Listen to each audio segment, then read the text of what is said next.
what y'all do as we just kind of get started here. So good afternoon, everyone. Good afternoon. And welcome to Encore Performing Arts Summer Camp Showcase. I'm Michelle Lagunas, and I am the Executive Director here at Stagebridge. Yay! It is truly a joy to see this room filled with so much creativity, courage, and community. There are familiar faces, and some new ones too. And in just 1 week, we have strengthened our skills, learned new ones, and added to our Stagebridge family. Before we celebrate our performers, I want to offer a huge and heartfelt thank you to our board of directors, Tracy, Mel, Eleanor, and Albertina. Thank you for your guidance, your belief in our mission, and your steady support. Your commitment to the organization during some of the tougher moments are recognized by everyone. We are so grateful to you. To our staff, who have worked tirelessly behind the scenes to make this week seamless, welcoming, and full of possibility. To our instructors, whose artistry, patience, and generosity create the kind of learning environment that makes Stagebridge unique. To our volunteers, who show up with open hearts and open hands, making everything run smoothly.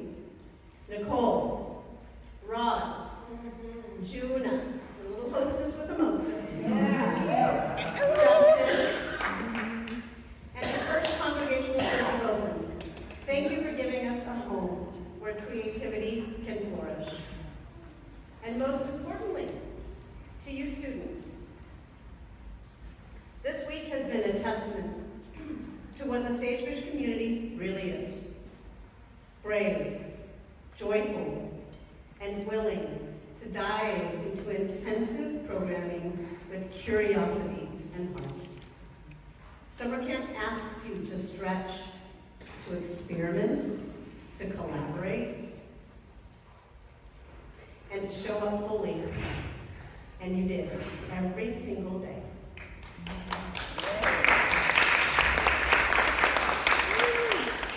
You also stayed flexible and generous as we navigated some unplanned and unexpected changes. That adaptability, that willingness to keep going with humor and grace is part of what makes Stagebridge extraordinary. You don't just take classes, you help create the environment that makes those classes possible. Your commitment to Stagebridge, your trust in us, your participation in class, your energy at camp, and your donations are the reason we exist, truly. Stagebridge is here because you show up, you create, you support one another, and you believe in what we're building together. I want to especially acknowledge Claire Warhoftig, I always have to think about that last name, whose trust and support came in a moment when Stagebridge needed it most. Her belief in this community helped carry us forward, and your ongoing participation and generosity continue to sustain us. Without that trust and without all of you, Stagebridge simply could not continue. Scrumley, who bravely took his healthcare by the horns this week, we are proud of you.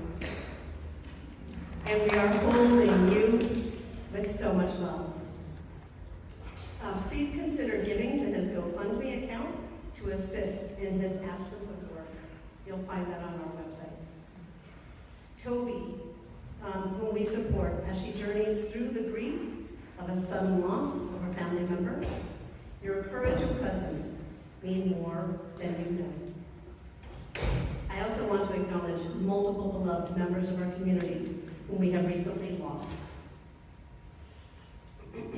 Barbara. We hope you like.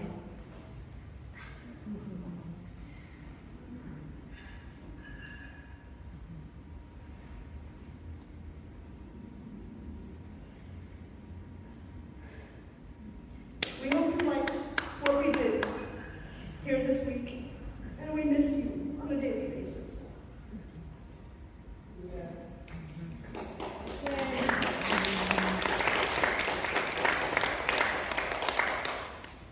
Joe Grossman, Vicki Wong, who else did we have on the list? Vicki Wong was part of the Stagebridge staff. Joe Grossman. Oh, and Betty Reed, Miss Betty Reed Soskin, who was a student a long time ago, who was a student of Stagebridge.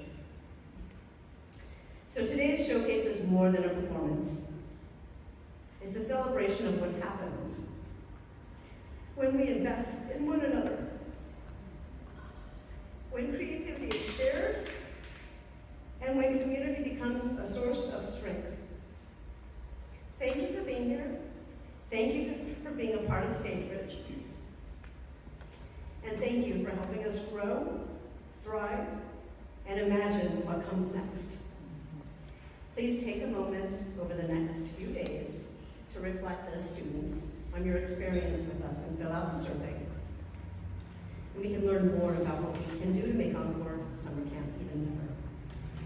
In 2028, we will celebrate our 50th anniversary with a major celebration. We hope you will all be here with us to mark this momentous occasion. And now, without further ado, I introduce to you one of our newest staff members, Program Development and Outreach Coordinator, JoAnne Tobias. Now let's enjoy the show.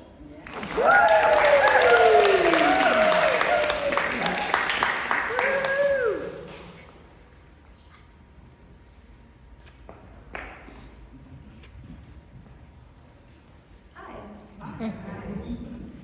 I've had a chance to speak to some of you for a long time,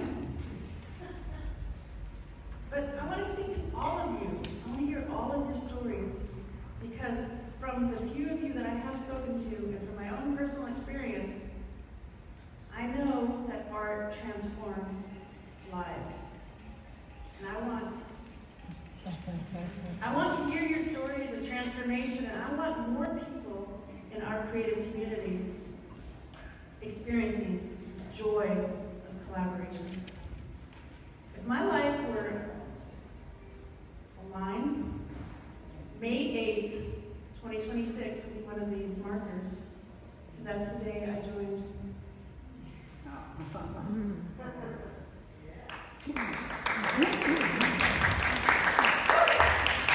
We are filming this. Thank you, Matt, for setting this up. We're filming this for the people who cannot be here, especially you, Scrumbly. And Scrumbly, watch this all the way past the singing, because there's going to be a message to you from all of us. All right?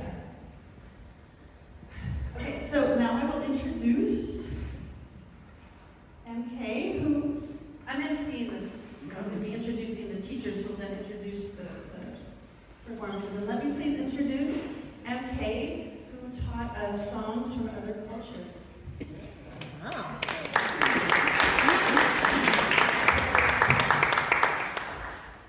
I'm going to go on this one for no real reason, but I just like this one better. Hi, everyone. Thanks so much for being here. So that's me. I'm MK.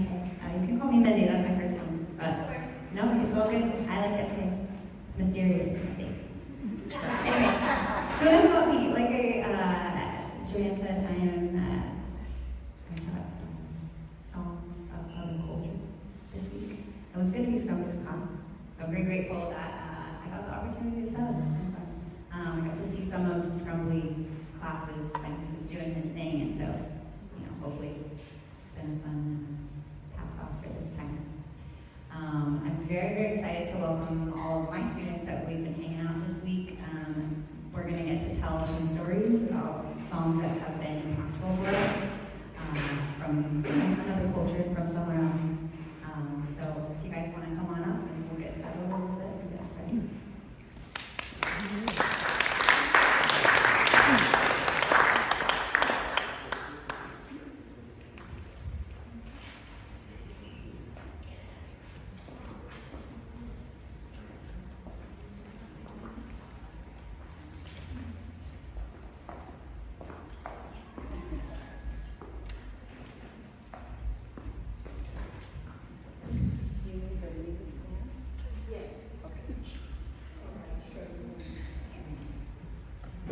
Hi, everybody.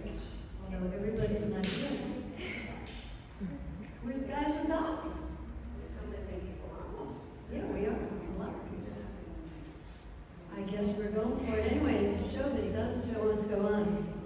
So we're gonna listen as we focus for a minute, and we open our musical travels today with a tune written in Yiddish in 1932. By Shalom Secunda and Jacob Jacobs. They liked the name so much that they had to use it twice. Go on.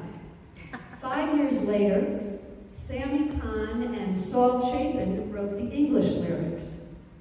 The Andrews sisters combined the two and made it a worldwide hit, but first, I want to make sure that we dedicate all of our performances in this class to our fearless, fabulous leader, Scrumbly, hi Scrumbly, and his alter ego, Mindy, MK, who stepped in and up at the last minute and is doing and did a great job. Hit it.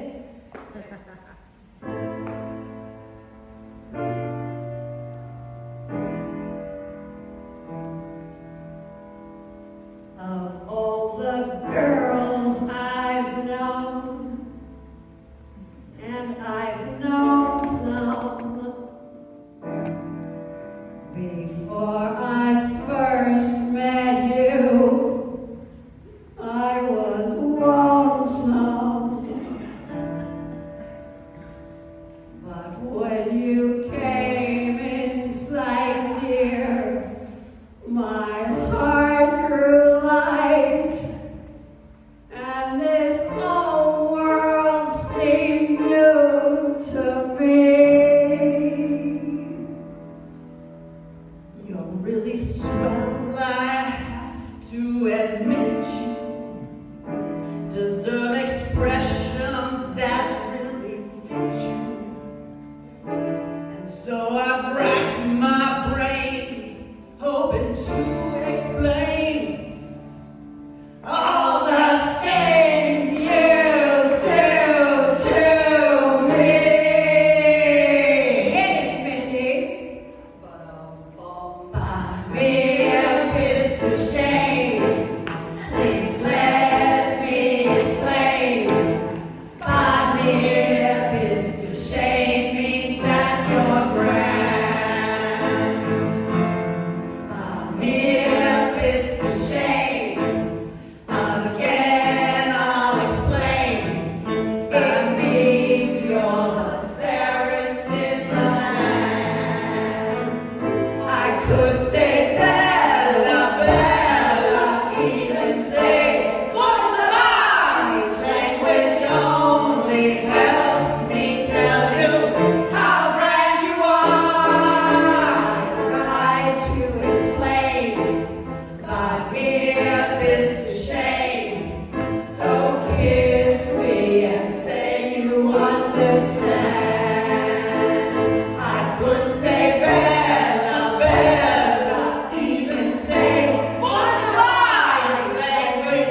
the first day of class, MK asked us all, she asked us all to think of a song in another culture, another language that meant something to us. And I immediately thought of this French lullaby. Because in the 90s I worked in a French-American school, and this was part of the curriculum that we would sing to the little 3- and 4-year-olds. And then in the 2000s, I became a mom, and I would sing this song, this French lullaby, to my baby. And he's now a 19-year-old man, and he hates it when I sing to him. So we will now sing this to you. And it's about going into the forest and speaking to an owl. It's called Cuckoo Ibu. Ibu means owl.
An old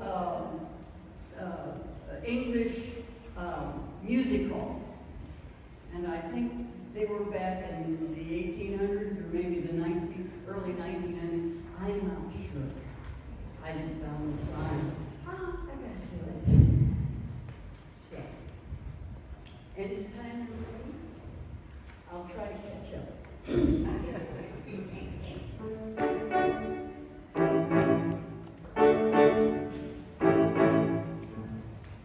To follow in the Father's footsteps is a motto for each boy. To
Then what till Moth yelled, "Pacify, for shame!" I said, "It's all right, Mom." I'm following Father's footsteps. I'm following the dear old dad. He's gone out there with a famous job to show me how the whole world's I'm going to go through next time. When he drops her, I'll be glad. I'm following Father's footsteps. Yes, I'm following the dear old dad. Now, I'm not through. The dinner uptown last night, I went, and so Pa went there as well. How many lemonades we had, oh my word, I couldn't tell. At 2 a.m. Pa started off for home, while like this way and like that.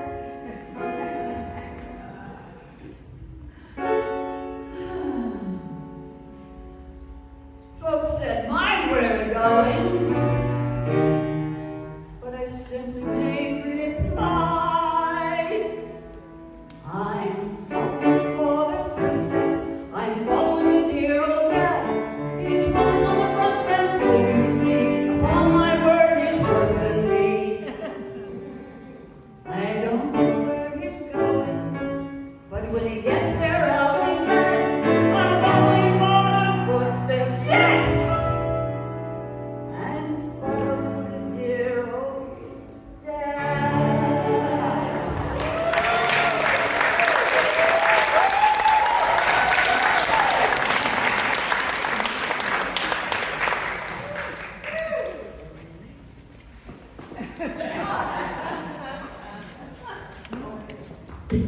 All right.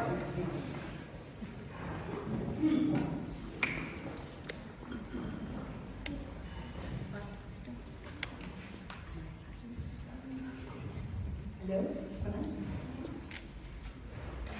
If you were a surgeon, you'd probably be really hot right now because it's like 96 degrees there. And also, you'd probably be asleep because it's after midnight. But also, you probably know this song, Shano Dusho. It's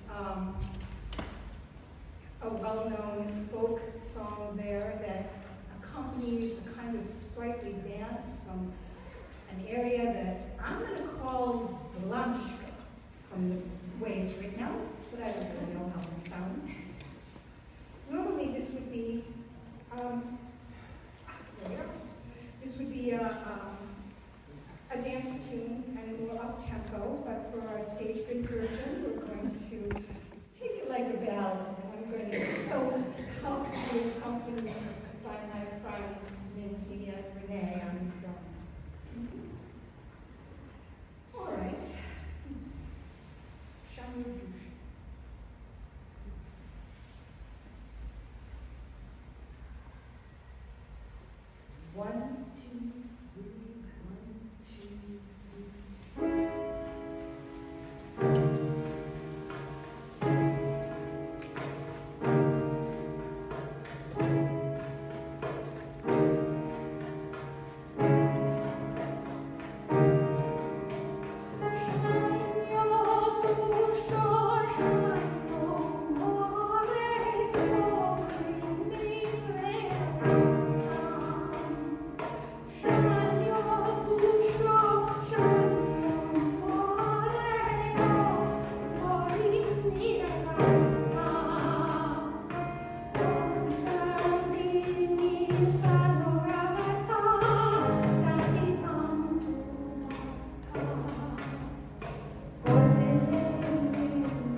When I was a broadcast engineer at WGBH in Boston back in the 80s, I recorded Oi Hanukkah with the Klezmer Conservatory Band, featuring,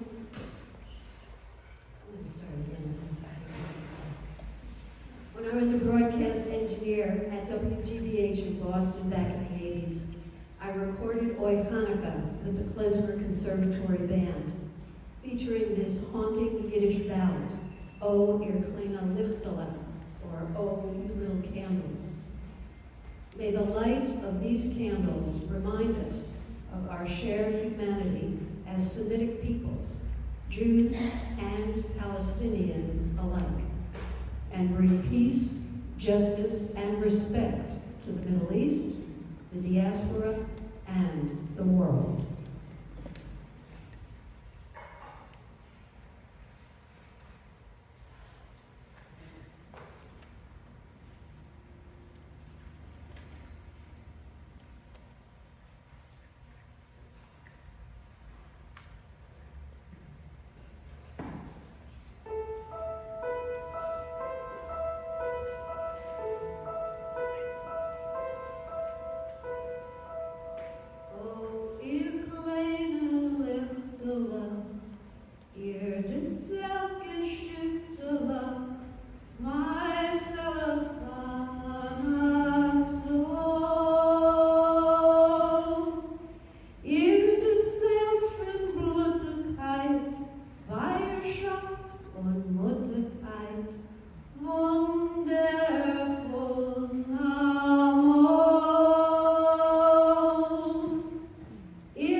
Usually when you are courting or wanting to court, and it's part of the love story. It's a love story kind of thing.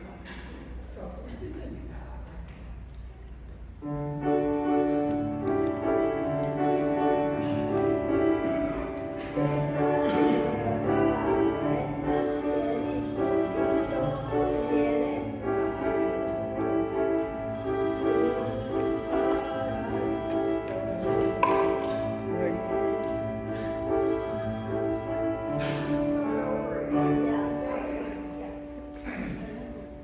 Could everyone turn their cell phones off, please, their mobiles? That would be great. Thank you so much. Yeah? Go closer to the microphone so Oh, back here. Bringing it back to the back. I'm like Vivian, so. It's okay. All right. Yeah.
Both of these classes, I think, sold out like in 10 minutes, because she is such an amazing teacher. I'm going to welcome Cindy to the microphone now.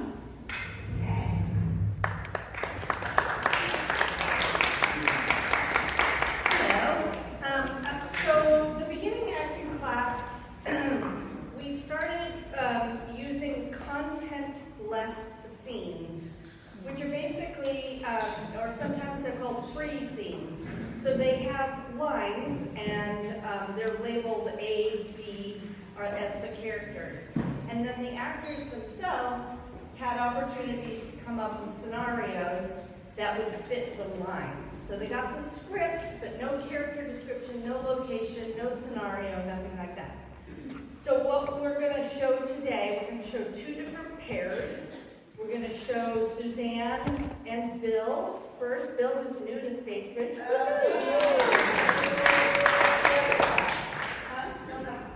No. Bill had to go get his script so they can go. Okay. So we're going to start with Barbara and Lynne, and they are taking one single script and then showing it to you two different ways. And then we'll do Suzanne and Bill. And I'm going to move this. Yeah, I'm going to use two chairs for a second, so we'll just move them away. Okay. Just do it like. And I have to look at the table. Looking over here.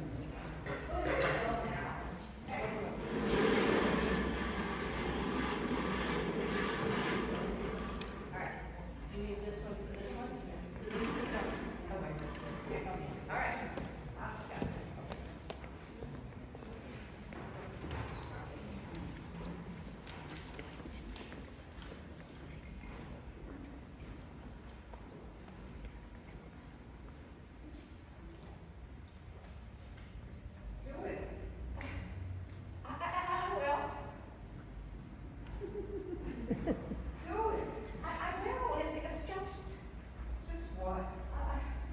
It's not so simple.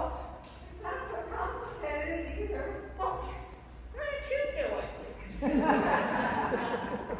Then do it. I would. But it has to be you, doesn't it?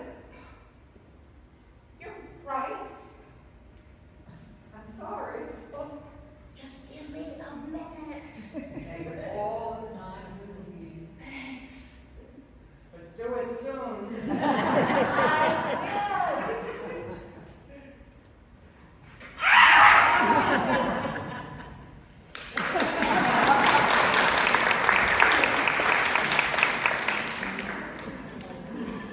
will.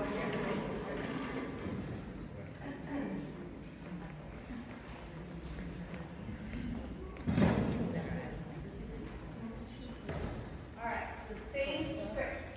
Where does it say?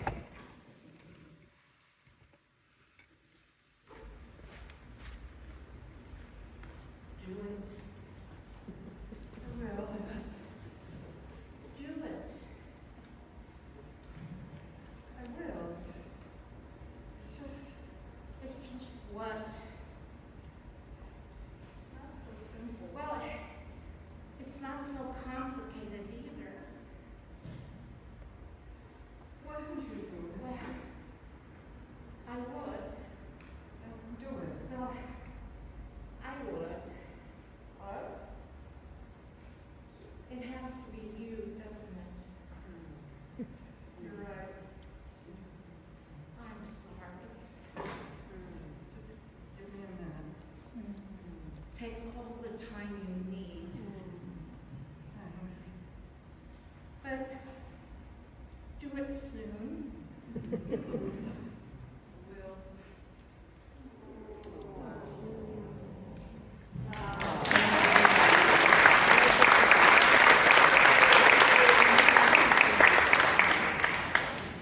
And now we have Suzanne and Bill.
How can I?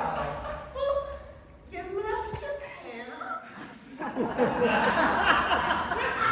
Take her back for them. Oh, do you want me to get it for you? Why didn't you say something? To them, You stood there. I didn't know what to say. Anything at all? I think you're overreacting.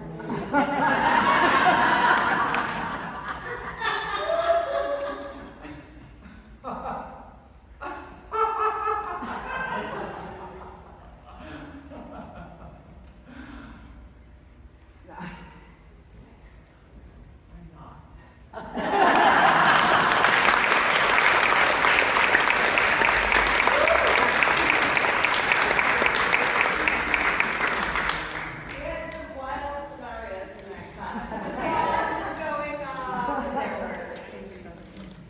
There were all sorts of, in fact, we finally had, when I teach young kids, it's usually a problem that there's too many toilets and too many guns in the scenes, and I have to make rules like there's only one gun and one toilet.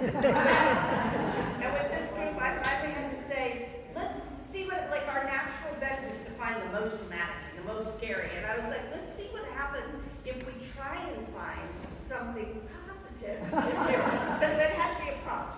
Okay, this is the directing for actors class, and the way it was set up is that there were 15 people in the class.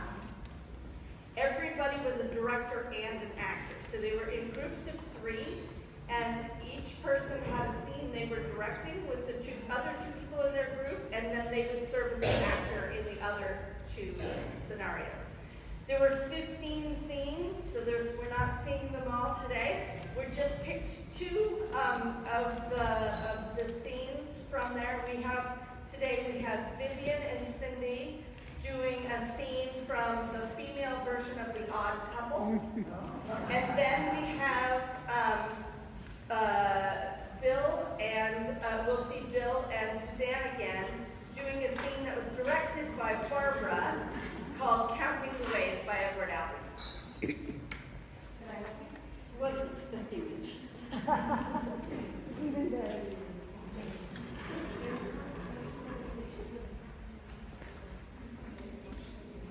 You know what? You don't have to worry about the mics if you talk loud.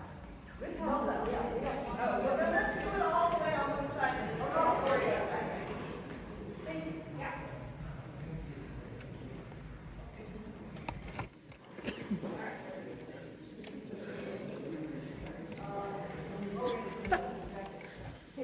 Olympics. You're right. Bless you, my children. And when you change rooms, all of a sudden your perspective is like, wait, there's no mirror there, there's no wall there. Okay.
picture? That's just a frame. I haven't even painted the picture yet.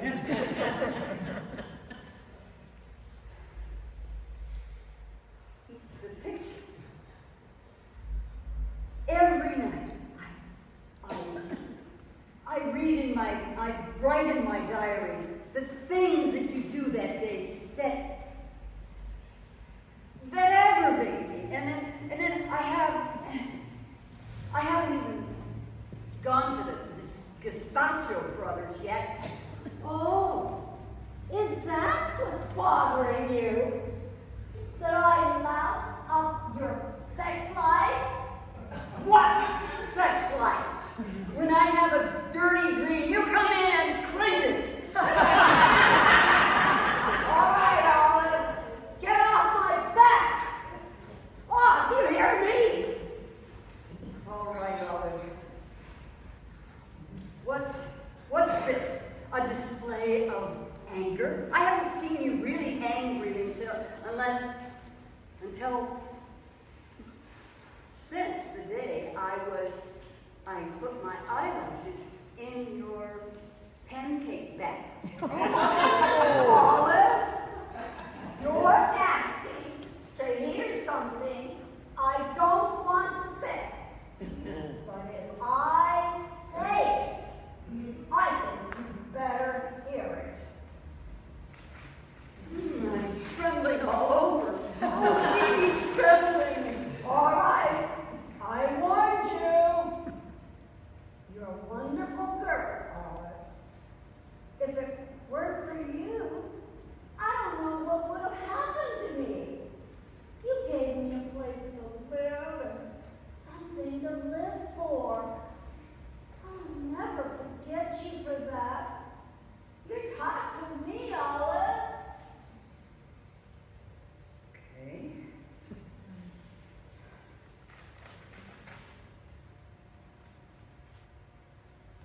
If I've just been told off, I think I missed it. Coming now. Oh, good.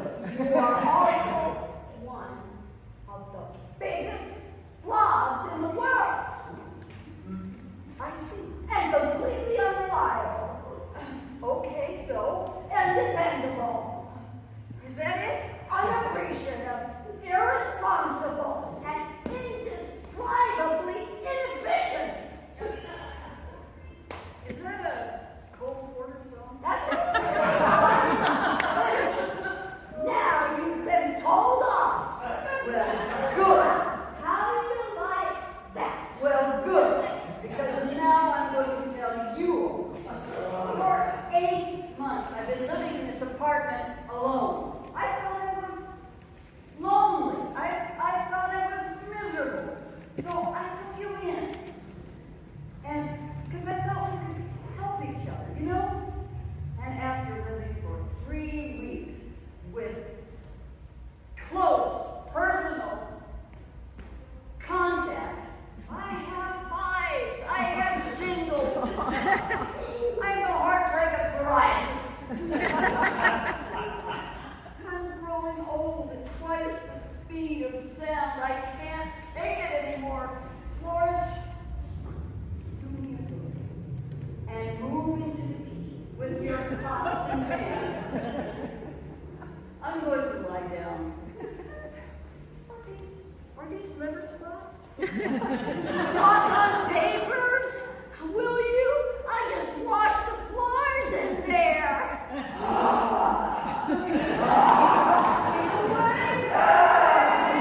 I'm warning you.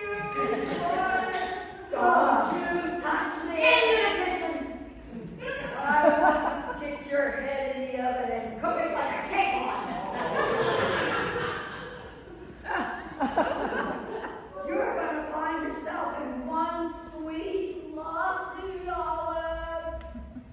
No use running, Florence. There's only 6 rooms, and I know all the shortcuts. Is this how you settle your problems, Olive? Like an animal? Yeah, I hope you can swim. Stand back. This tear gas, Olive. You lay another hand on me and you'll be using eye drops for the rest of your life. You want to see how I solve my problems? I'll show you how I solve my problems. All right, I warned you. I'm turning on my siren. What's wrong with this? Have you been playing with my siren? God damn it! $22.50 for a piece of Japanese shit. You want to see how I solve my problems? Hey, that's how I solve my problems. Where are you going? I'm not going anywhere, you idiot. You are going.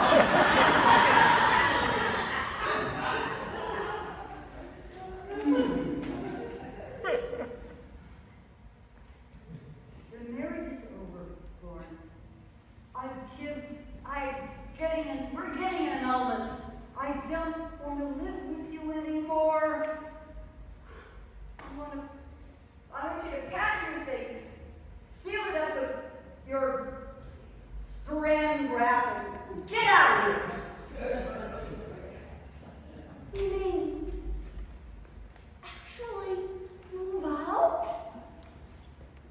Actually, physically, immediately. There, you're packed. You know, I've got a good mind to really leave. Why doesn't she hear me? I'm talking. I can hear my own voice. In other words, you're throwing me out? Not in other words. In exact words.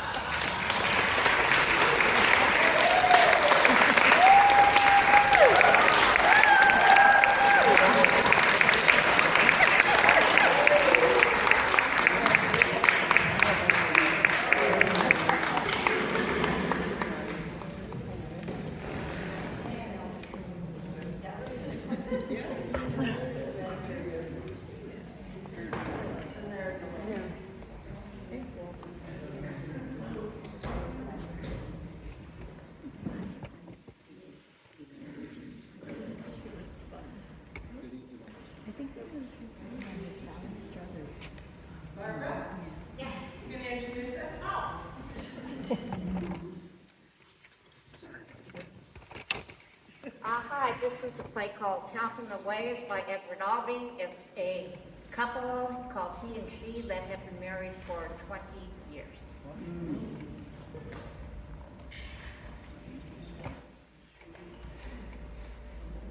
I don't want to discuss it. When did it happen? I do not wish to discuss it. Well, I do. Then we are us and us. No, why not? We will discuss it. If I were not, and only you, it will not be a discussion. Silence is the reply. Of sorts. For some, I suppose. Martyrs in the desert, old people left old stories. When did it happen? What? I have no idea. 2 beds. So, There are 2 beds! yes, there are 2 beds. Why? Well, let us sit down and discuss it. With calm and reason. Okay, right. Okay. At greater calm Okay. Right. Okay. and reason. The reason, sure. All of a sudden there are 2 beds. Once upon a time there was one. I noticed that. I wake up this morning in our king-size bed. You've moved beyond into the historical present. I hope you realize. I wake up this morning in our king-size It's bed. an odd tense, isn't it? Sort of common if you know what I mean. It's useful, I know, but still. I won't be put off. No, of course not. I wake up this morning in our king-size bed, the one I've waked in every day of our marriage. I know. And so have you. Safe trips and hospitals. The bed I can reach across and touch you in the dark, in the night. I know. The bed. I wake up there, I find you gone. To the kitchen for your tea, for my coffee. It's the same every day. Is it not? Yes. Yes, it is. This morning I wake up in the king-size bed. I find you in the kitchen. I find nothing amiss. I know nothing. I understand you. It's a day like every other day. And I sympathize with you. I understand you and I sympathize with you. We are each other's rod. So to speak. Nothing is amiss, except perhaps the coffee. Oh, no. You should taste some tea. It's a day like every other day, except... I know. Except... I said I know. This afternoon you come to me and say you want flowers for a vase between our beds. Yes. Between our beds. Yes. When did it happen? When did it happen? When did our lovely bed split and become two? When did a table appear where there was no space in the center of our lovely bed? Well, I suspect it's been coming. Pardon? I suspect it's been coming. And those beds, they're not wide, those beds, they're single, therefore solitary, or a corpse. These things sneak up on you. Did you have so many? Did the bad people come and take our lovely beds away and leave these pallets? No one came. These things happen. We've been lucky. I want an answer for this. I want an answer for this! Well, it happens sooner or later. And look around you. Look at our friends. Sooner or later, it happens. Maybe we'll be lucky. But it won't go any further. Further. Further? Of course. Separate rooms. Separate. Oh, God.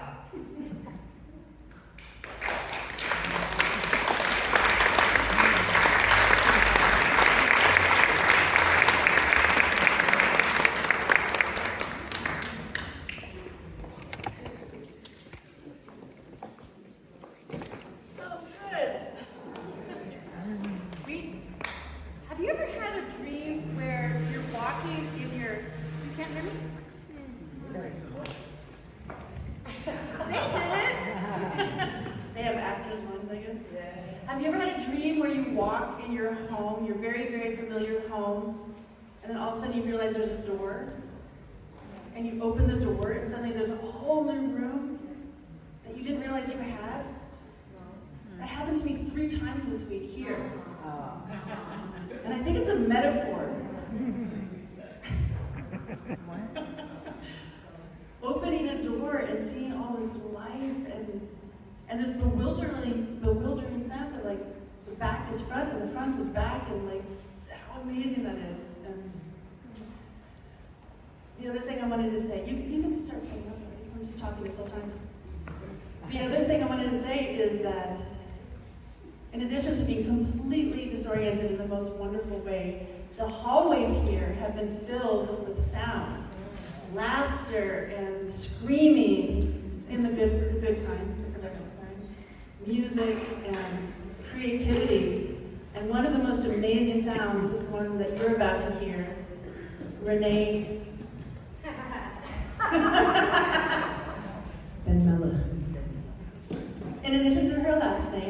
the most amazing sound is percussion.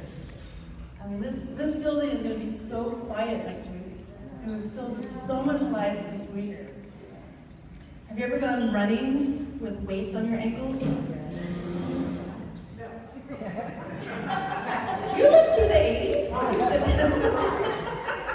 Well, for like strength training. And then you take them off and you fly. There's another metaphor in here, and when I figure it out, I'll get back to you, but it feels very Stagebridge. Are you set up? After this percussion adventure, there will be a 10-minute food taking intermission. And then there will be more entertainment. There will be lovely Radhika, the queen of JoAnne, will give a couple-minute speech. And there will be storytelling, and then there will be guys and dolls. And so after this is over, we're going to need some help moving the piano. I'm telling you, the piano will need to go there. But you all eat and enjoy, and we'll worry about that. Can I stop talking now? Yeah, you can stop talking.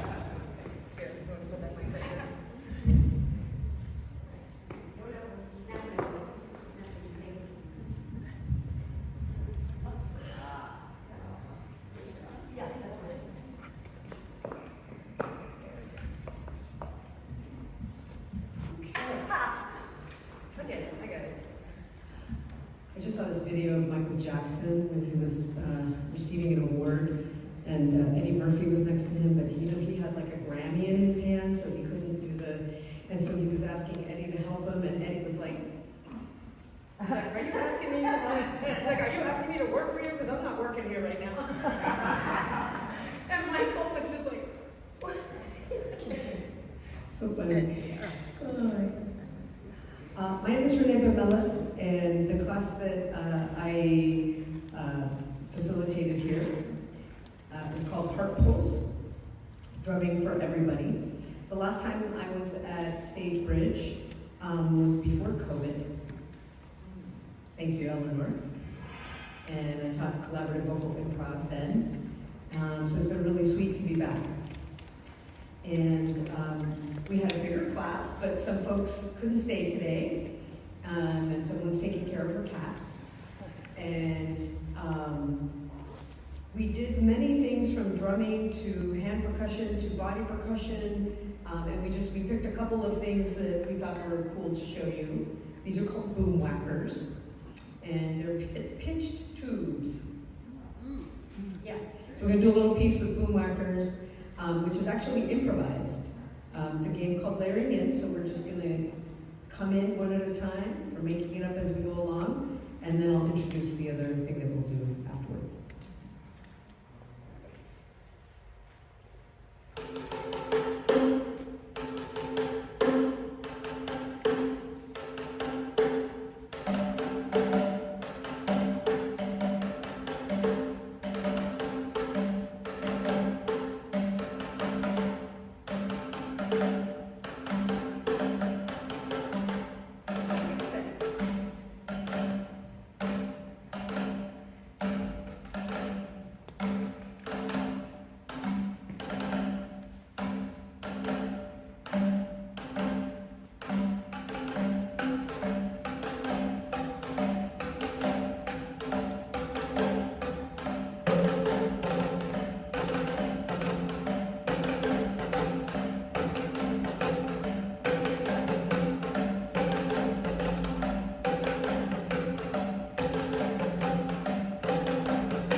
rhythm, actually one rhythm that we worked on during the week is called Ijesha, which is actually an Afro-Brazilian rhythm, and sometimes used in ritual, but sometimes in secular movement and dance.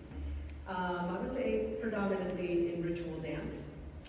And I wanted to also bring in a little song. We didn't do a lot of singing in the class, but I sang along to some of the drumming so you can kind of get an idea. Because in African music, people generally learn the drum rhythm and the song and the dancing, right? You learn all the different parts. So I thought this might be a great way for you to be able to participate a little bit. So let's do a little call and copy. Okay? Baba Lagumbela. Baba Lagumbela. Lagumbela Haditse. Lagumbela Haditse. Baba Lagumbela. Baba Lagumbela. Lagumbela Haditse. Lagumbela Haditse. Hey Nana. Hey Nana. Nana Habitse. Nana Habitse. All right, cool. So it'll all be call and copy, so you don't have to memorize any of that. And that song is from a Yoruba tradition, and it says, "It is time to harvest." I could hardly believe how appropriate the words were. It is time to harvest the fruit of our efforts. And it can also be a song that is sung when one village meets another village. So here we are, our little village here is meeting your village. So you just shout.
actor and whatever and all that. So give them a hand.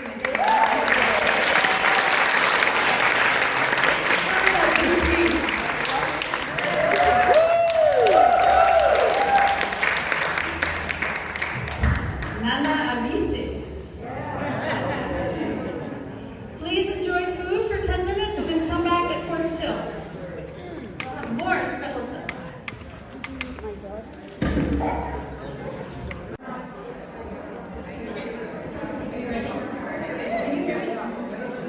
Yeah.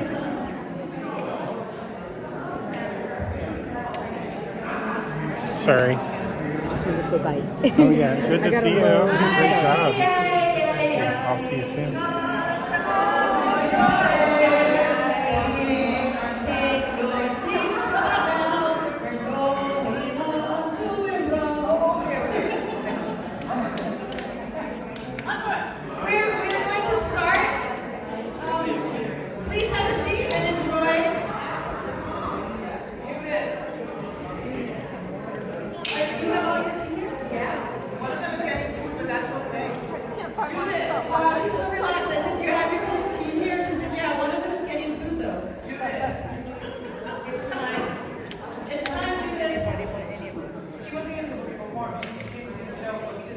Well, that's what the product is all about. Saying yes to the reality in front of you.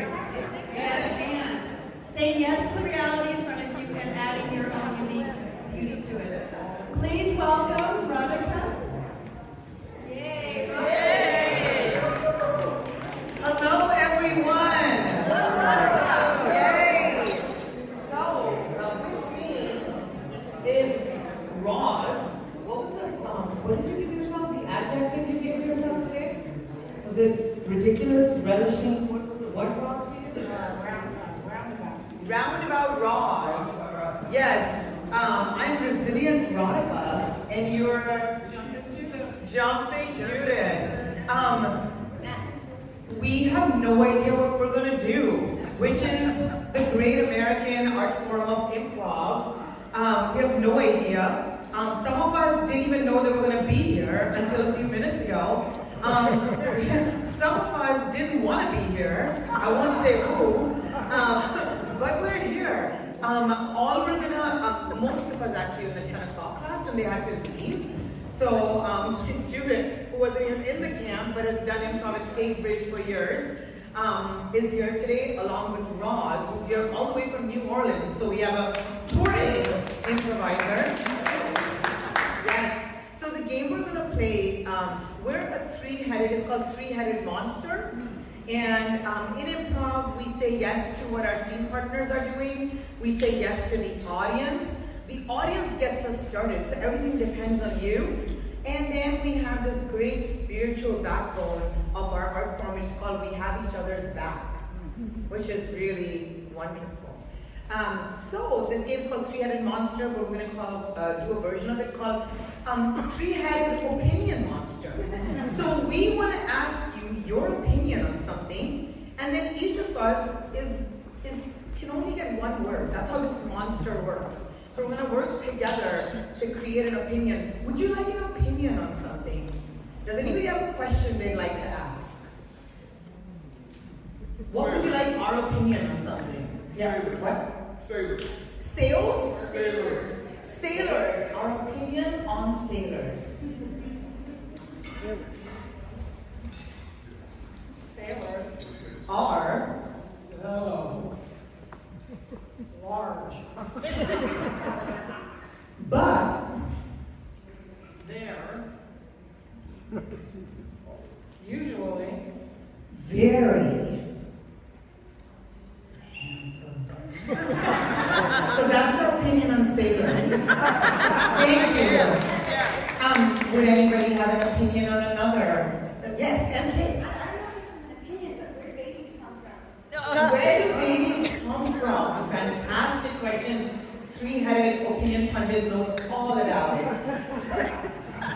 Well, down there. Well, down there is a lot of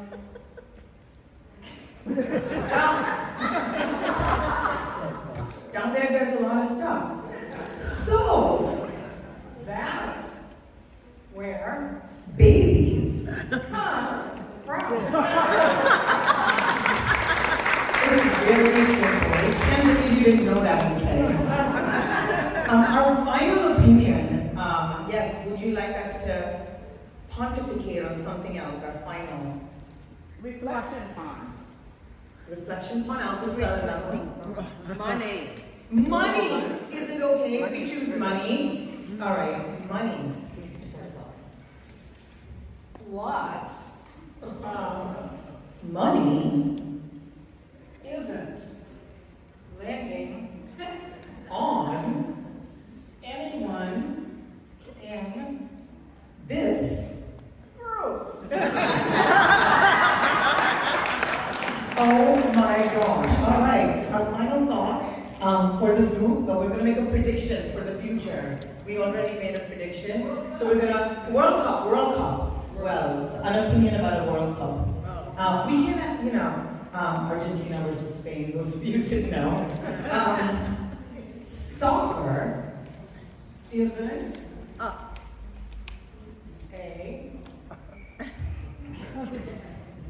very happy sport because the players are rough. Yeah, that's true. Thank you so much. We have classes in the fall. Thank you. Most probably on Mondays, but feel free to ask me any questions you have about improv. Thank you, Judith and Rod.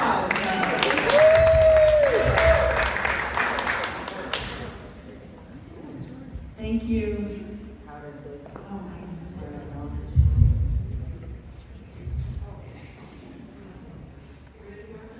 Sometimes stories emerge, one word at a time, and sometimes they are in you, burning to come out.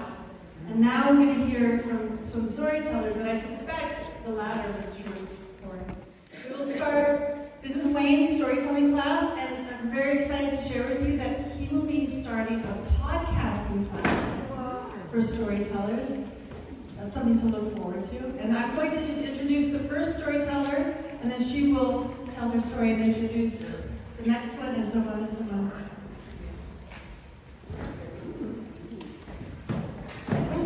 That's all I was supposed to say.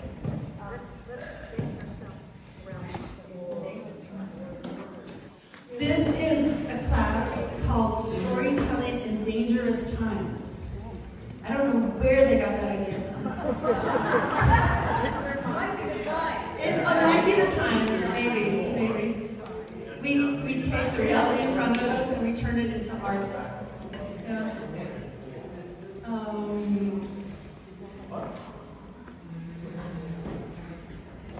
How many of you here, it's your first summer camp? 1, 2, 3, 4, 5, 6. What do you think so far? Great. We want you back. We want you back in fall for more storytelling, more improv, more singing, more joy, more community, more creativity. And I'm going to. Hi. So we had the pleasure of working with Wayne Harris, who I'd heard about for years, and I was so blessed to be able to take the class with him. And we learned so much this week, and since he couldn't be here, he actually had to catch a plane. He's busy doing all kinds of great things, so he gave me something to read. So I'm going to pretend I'm Wayne. These are dangerous times. Decisions are being made that will affect generations to come. But as always been the case, it is the artist that can speak to the moment in ways that nothing else is able to do. It is the storyteller who can transport us to a place of empathy, hope, and action through personal stories and experience. This class offers an opportunity to focus the frustration and sadness many of us are feeling into artistic self-expression that can be a portal to being an instrument of change in the world. Purposeful storyteller, focusing on sharing life experiences of the past that speak to the challenges of today. Our first storyteller is Monica.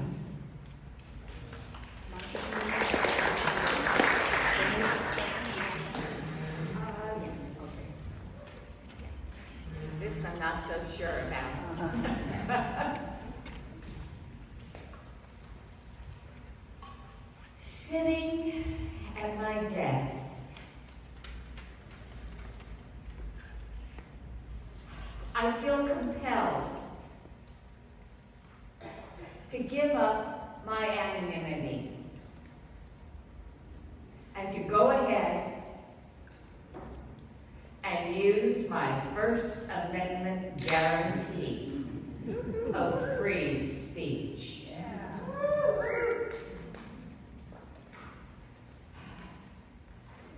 Dear sirs, Mr. Adams, Mr. Jefferson, Mr. Franklin, I appreciate, I even applaud your efforts to create a new format of government so alien to your monarchical experience. It will be used, I know, as a template for many governments. It has served some of you very well.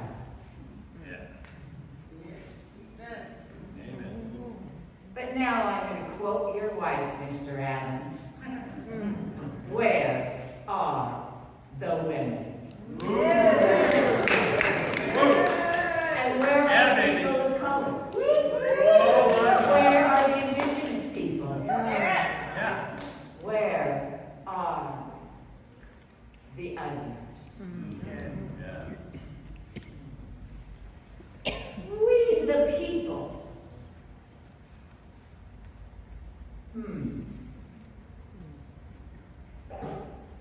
That implies a social contract. A contract to encourage and inspire each other and an entire society.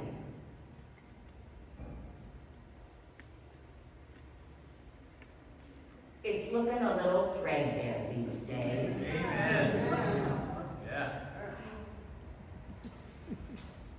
You know, it just seems that it could use a little patchwork. A more perfect union. But using power for maintenance of a power structure, for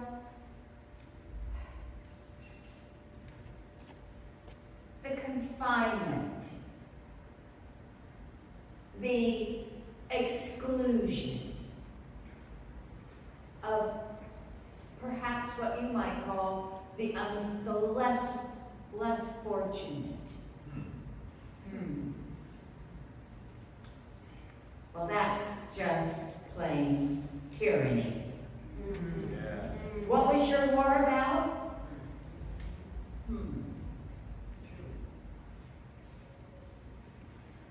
Justice. Economic justice. Our country has been ruled by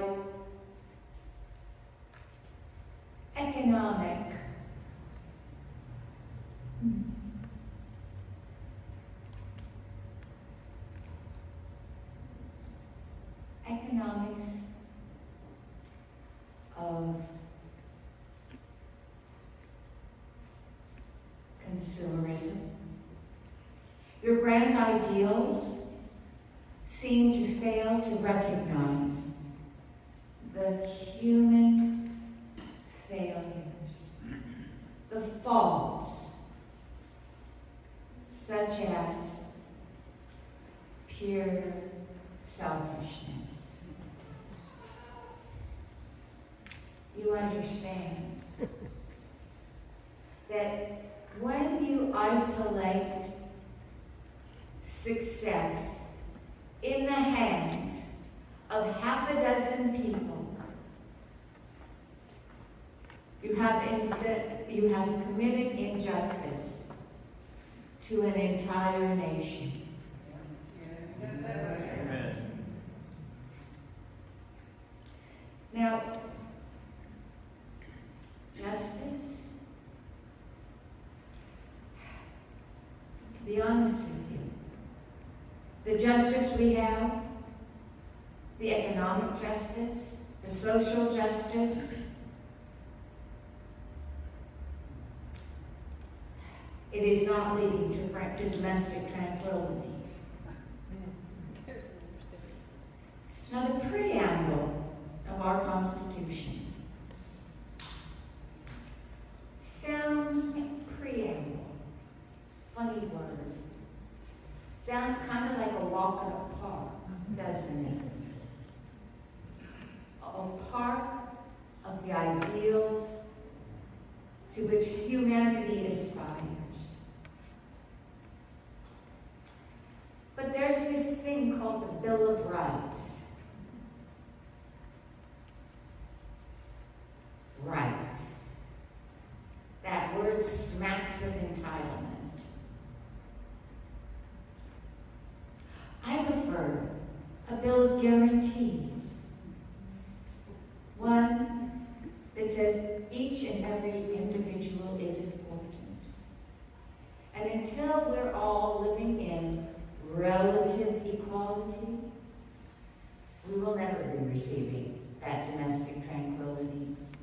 They talk about, government handouts.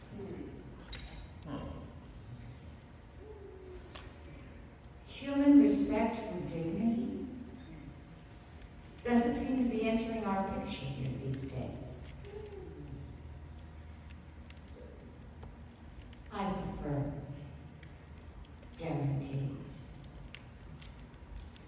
And I believe that preamble should be codified into law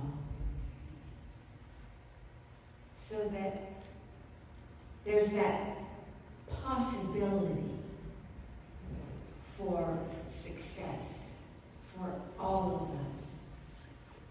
There would be a good deal less crime if everyone had everything they needed. Health care. I can tell you, I get shots in my eye 5 times a year. 3 times. My doctor has mentioned, you've got pretty good coverage. We can try this other one. I was shocked. Do you mean to tell me that people's medical care comes attached to what they can afford to pay for it? Thank God libraries are free. For now. Indeed. What will we be doing with no access to information to improve our lives, to learn new skills, to keep our little brains clicking along without libraries? I, for one, I propose a second Continental Congress. One that is represented by every stripe of people we have in this room. People with unique talents that they are more than willing to contribute for the betterment of the society as a whole.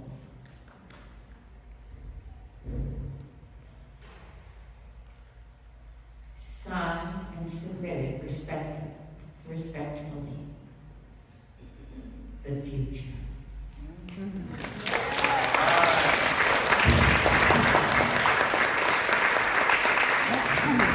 And now let me introduce Lois.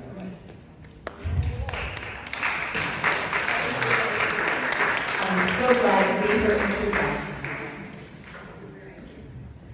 Thank you so much.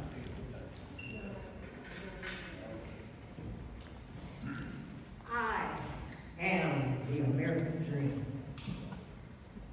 I am the motivation for every citizen of the people who come to America to achieve it. I offer safety, ways to provide for self and family. I am the basic peace you get while living here in America. You see, we have a system here, a system of government that allows us to live in basic peace. All the people who come, no matter where you come from, what you believe, there's a way for us to live in basic peace. And that's me. Now, time has come when I'm feeling pregnant. It was time again to choose the leader of the country of America. And a whole lot of people came out, but they only picked two. Mr. Left and Mr. Right. Now, he stood on stage and told the people who they were, what they were going to do for the people. Mr. Left spoke first. He stepped up to speak to the American people. I will continue the programs that the foundation of our American dream. I will continue the safety nets, the programs that provide for the people, for your safety, just for you to have a life of pleasure, no fear, way to get along, way to make money, but you can provide for your family. Mr. Left told stories of the founding fathers. He reminded us citizens, me, of the Constitution, the Bill of Rights, the rule of law. He talked about our rights to vote, the right to vote and the right to protest. As he told these stories, being a traditional politician, he felt that he'd said enough because, traditionally what he had said always was elected. There was no problem. So he said, okay, I just want you to vote for me. And he stepped aside and let Mr. Wright come in. So Mr. Wright stepped up. And what he did was begin to talk in something that the people had never heard before. He talked about what he could do because I am rich, I am the smartest, I am the most smart, and I know what the government has not done for you, and I'm ready to do that. Sure. Yeah, you're welcome. And he said, one, there will be no more wars. I'm going to get you some jobs. I'm going to bring the prices down. He also said he was going to make sure our medical coverage was there. So, because the people had never heard someone talking like that, if you continue to hear the same thing over and over again, and then you don't see it come true, you sort of doubts in your mind. You get spaces of that fantasy and foolishness take place. So that's what happened to the people. People listened to him. People heard him, but they didn't hear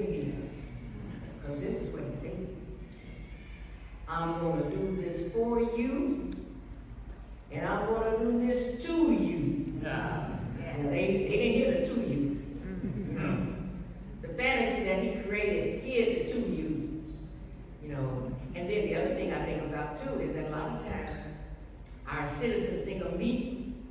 So you know, even though he might have said heard the two U's, it's not gonna be me. Yeah, that's true. So Mr. Latham was on the sideline listening to him, and he was watching the people change. It was amazing the way they changed, and no matter what he said, warning them, they didn't hear it. Thankfully, there were some of us citizens who did, and we spoke up. We spoke our minds. We had our little protests and so forth, and yet he was elected. Mr. Wright was elected. And it wasn't until he gave his first executive order that most of the people woke up and said, oh my God, what have we got here? And as he began to, because you see what happened was, because they didn't hear what I would do to you, they didn't understand his true mission. His true mission was to destroy the American dream. Me. So Mr. Left, standing on the sideline, doing his best to wake the people up. He even found something that he could bring to the people and say, look, I told you, he's a crook, he's not right. But he took it to the people, and the people was too confused to understand and believe him. Listen. Then he took it to the courts. He took it to the Congress, as they say. And they were too scared. Didn't want to deal with the repercussions of saying no. So no matter what Mr. Wright did, there was no one to tell him no. No one. And I watched as the American dream, was dissolved. I felt that every time, less and less of me was able to be given to the people without all this fantasy, promises, and lies. Just lies.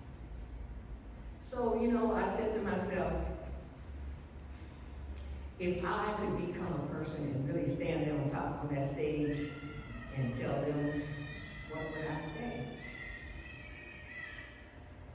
And I would say, don't just listen to what you hear, what you heard, what they say. Listen for what they don't say. Yeah. Listen for what they do say. And in the end, I don't believe that I'm gone. You know, I still think I exist. But in the end, I'm gonna exist in a different way. So I just open my heart and my hopes to say that when I come back, or when I return, or when I increase, or whatever happens to me in the end, that it is me, the American dream, has returned. All right.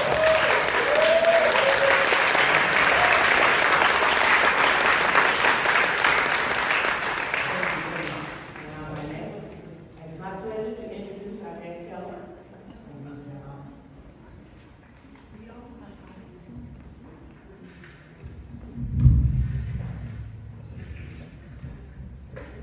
Ahoy, folks. Everybody awake now? Good. Okay, my name's John McMahon, and I'm here to tell you about my moral compass, my mother. Alice was born in August 1907 in Philadelphia, PA. She was one of 8 daughters of Harry and Elizabeth Shugart, S-C-H-U. And my mother had a number of tragedies that happened to her during her life. her mother, Elizabeth, Alice just adored Elizabeth. Well, Elizabeth's mom died when Alice was 8 years old. When Alice was 9 years old, she got polio. And she limped for the rest of her life. And she was deaf in the right ear. But okay, that's the way it goes. Harry, the dad, now had 4 daughters and nobody to take care of them. He shipped the 4 girls off to Mount St. Joseph, which was a nunnery for the Sisters of St. Joseph in the Catholic Church, up in Chestnut Hill. And they had, besides it being a nunnery, it was a school. So it had a grade school, high school, and a college. So Alice is shipped off there to live there. And she lived there with her 3 sisters and for 8 years. Now, this was a boarding school.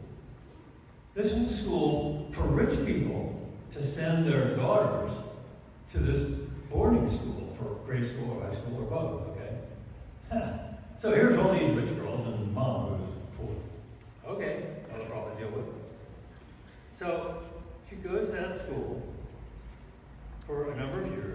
She graduates from high school, and the nun who was the president of Chestnut Hill College offered her a full ride 4-year college scholarship. And Alice said, "Oh, I'd love to take it, but I can't. I gotta go to work. I gotta make money for the family." So she leaves and she goes back up to Germantown. She goes to work for a company called Field and Meatpacking. You ever heard of Scrapple? That's where it's made. So there she meets this tall, handsome Irishman named Charlie McMahon. So Charlie McMahon and Alice Szudy get married. And start producing children, of course, as any good Catholic family would. So Charles J. McMahon Jr. arrives in July of, they got married in 1932, right at the depths of the Depression. Good Lord. 1 year later, here comes the first kid, Charles J. McMahon Jr., to be followed by 4 more kids. And the way it went was boy, boy, boy, finally, girl. Whoops! I'm the whoop. That's my job. I'm the whoop. Okay. So, looking back, I realized I've gone through life using the yogi principle. Yogi Berra, you've all heard saying from Yogi Berra. Well, one of his best sayings, I think, was, "You can observe a lot by watching." Yeah, you can observe a lot. So I watched. Now remember, I was the youngest. I was the baby of the family. I was Mom's baby. And she would introduce me to her friends, all her rich friends from school, as her baby. She continued to do that until I was 45 years old. Okay, and here's another thing. She'd say, "Oh, girls, look at his eyelashes, they're so long. Johnny, that's your right. I like it." Oh my God, look at those eyelashes. I love those eyelashes. What am I going to do? What am I going to do? Okay. So despite the fact that she was poor and all her friends were rich, she was really popular among her friends. And I can tell you a lot of stories about that, but I won't because we don't have all night. It's going to get dark pretty soon. Yeah. Yeah, exactly. So there I am doing a lot of watching. You can observe things by watching. So I'm watching Mom. You know, she's my role model. She's my moral compass. Okay, that's the key. She's my moral compass. And so as I say, she was a tough broad, a really tough broad. She had really some bad things happen to her. In 1950, I think it was, she got ulcerative colitis. Not fun, especially in 1950. I mean, the medical system for ulcerative colitis was, okay, sharpen the knives and go from there. So she ends up with a colostomy, wearing the bag, and out of time, right? Yeah, forget about it. So she got ulcerative colitis, and she says, "Well, Loretta Young wears a bag. You know, famous singer and actress. Dwight D. Eisenhower, the President of the United States, wore a bag. And she said, no problem, wearing a bag. I came home from school one day, age about 7. I said, Mom, some kid at school said I have big ears. Mom says, Clark Gable has big ears, Johnny. And I thought, yeah, okay. That's good. Okay. So, here's a good one. When she was 54 years old, she goes back to Mount St. Joseph, goes to the president of Chestnut College and says, hey, back in 1929, you offered me a scholarship. I'd like to take it now. And she went there for 4 years, full time, full ride, the whole 9 years. And she kept switching majors. It was kind of weird. First, she was going to major in math. Oh, yeah. Then Spanish. Then library science. And finally, she became a librarian, like a number of other women in this room. She even went to graduate school and got a master's degree in library science. Now, she wasn't perfect. Nobody's perfect. Mom, by the time she was 60 years old, was a raging alcoholic. She couldn't drink worth a damn. But, nobody's perfect. 1996, at age 89, she died. And the way that went down, my brother Joe, I'm of course from California by that time, brother Joe calls me up and says, hey John, you better boogie on back here because Mom's going to check out pretty soon. So I fly back. She's in a nursing home. I go there. I'm sitting there chatting with Mom. And she says, Johnny, I have a confession to make. I thought, oh my God, what am I, a priest? She says, you were a mistake.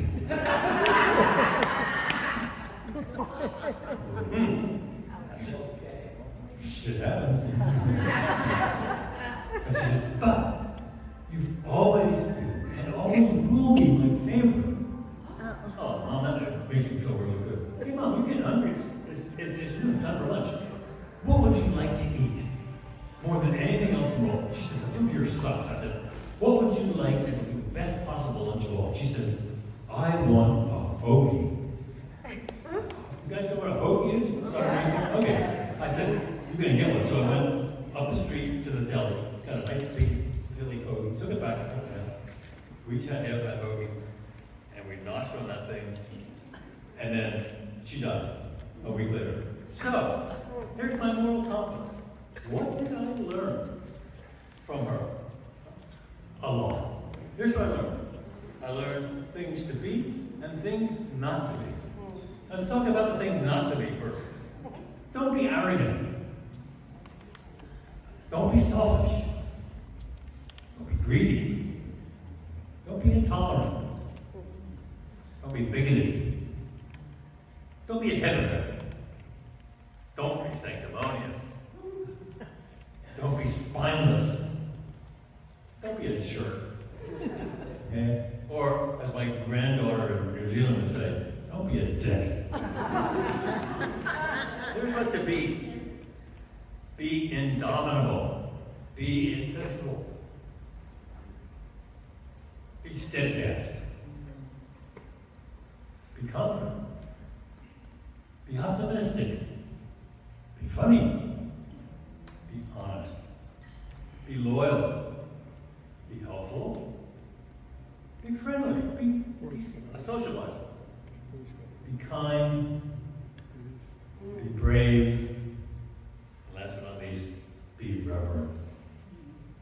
That's my mom.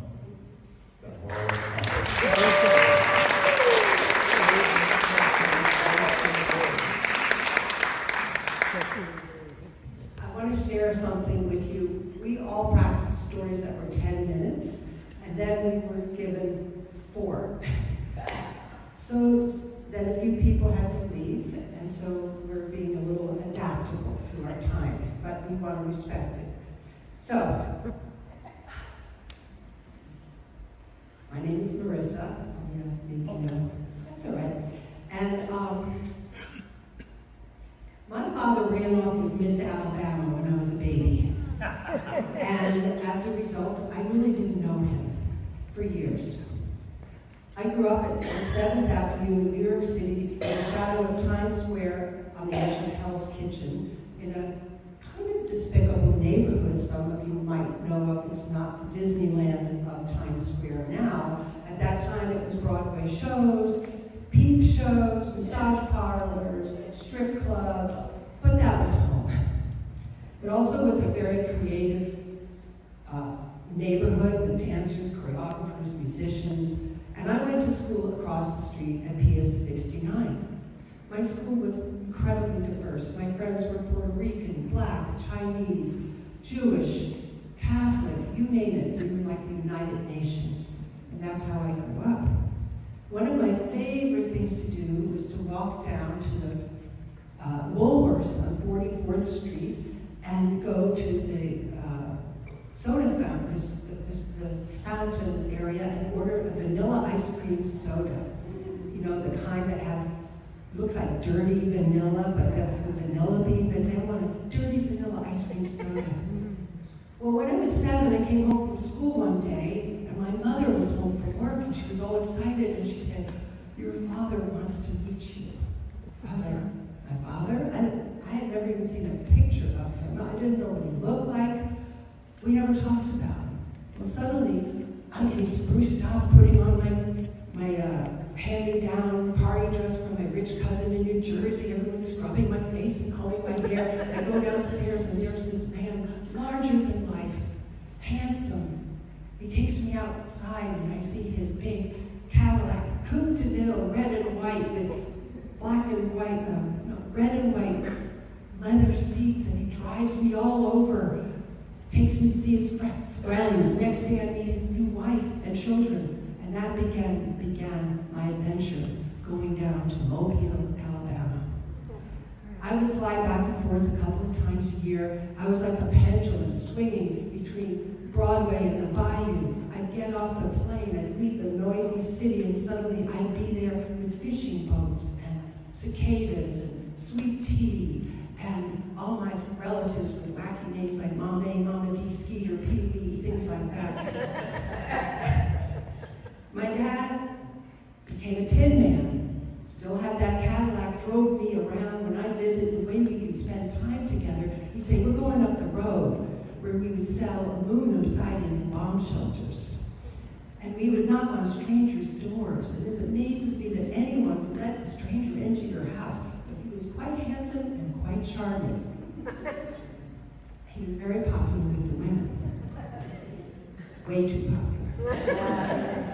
That was my time to be with my dad and to get to know him and have him all to myself. And it was wonderful, except there was something that was very unsettling. I would look out the window, looking over, and I'd see tar paper shacks on cinder blocks. I'd say to my father, Daddy, why are those children's bellies swollen like that? He'd say they're hungry. I didn't know about this stuff. I had poor friends, but I never saw that. One day, we stopped at a gas station. He went around the back to use the restroom, and in the distance I saw a very old, elderly black man walking towards us, and it was a very hot day. The cicadas were pulsing. You could see, in the heat, you could see the waves, and his shirt was full of perspiration, and he was walking as much as he could in the shade to get up to that gas station. I had just refreshed myself at the water fountain. There were two. One was ceramic, all cracked. The other was refrigerated. One said color, one said white. I had just had that cold, cool water, and I watched him walk over and look around, and I wished he could drink that water, and he leaned over and took that water from that ceramic water fountain, and I knew it would be hot. That water was sitting in those pipes for hours, and that was a moment that just stuck with me forever. And I started to realize that there were two different worlds. I was going between two different worlds. A few years later, I would be with my friends down at the Woolworths on 44th Street, and we're looking around, we're having our sodas and whatever, hot dogs or whatever. And I looked around and I thought to myself, gosh, if I lived in the South, I wouldn't go to school with these kids. In fact, I couldn't go to Woolworths with them, because at that time, there were people protesting, young people a little older than me, going to Woolworths and doing sit-ins, and they were getting beaten, and they were being met with fists and horrible words. and even being arrested. I thought I couldn't go with my friends if that was me. So all of these visits were way more than a family visit. They were an awakening. They planted a seed inside of me about injustice. It was a coming of age, and now that I'm at this age, I'm heartsick and sad about how we've been reverting to the past. I was always considered myself, I call myself a pathological optimist. And I want to believe that things will change, that that pendulum is going to swing back, that we're going to see things differently. And I want to hope, I want to keep my hope for the future and return to the optimism I felt as that little girl at the Woolworths fountain.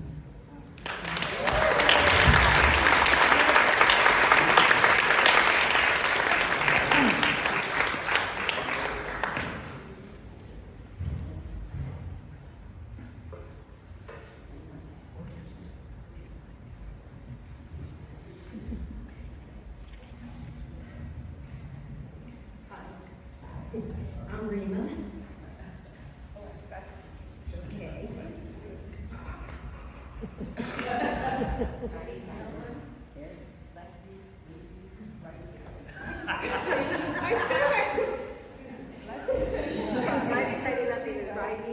Clearly I'm challenged. Thank you. I don't want to pass. There you go. That's good. Righty tighty.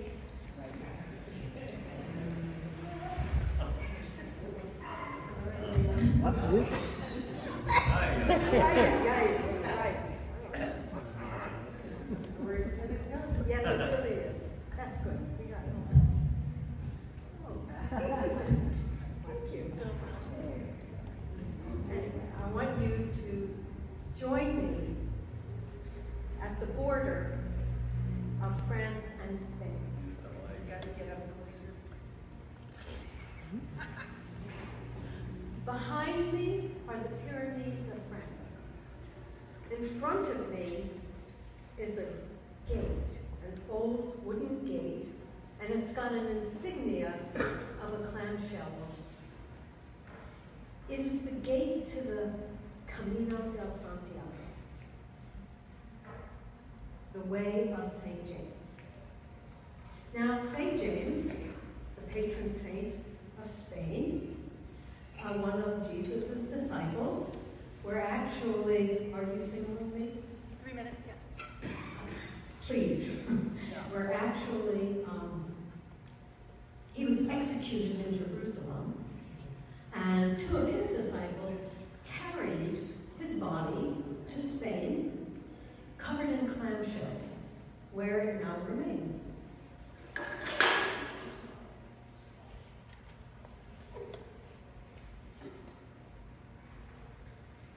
The Camino has many starting points around Europe.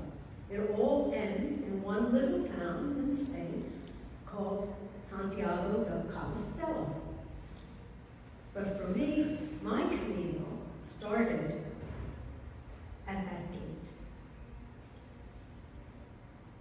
Now, my journey to that gate was kind of it's an interesting one. People do this Camino for various reasons. Some people do it for religious purposes, some people for personal purposes. They have something they're trying to work out. I did it because I turned 80. And it was not such an easy time for me. I was not happy. I was worried. I was worried what life would be like. I was worried if I could still be able to tackle difficult things. I was worried that could I still be able to do the things I loved? Could I learn new things? Could I make a new friend? Some people celebrate milestones by having a big party. I decided I was going to take a very long walk. So there I was at this gate. And all of a sudden, I got incredibly nervous. Which was really interesting. I had planned for this walk for a year. I had trained. I had walked 6 to 9 miles a day with a backpack. But there I was, scared.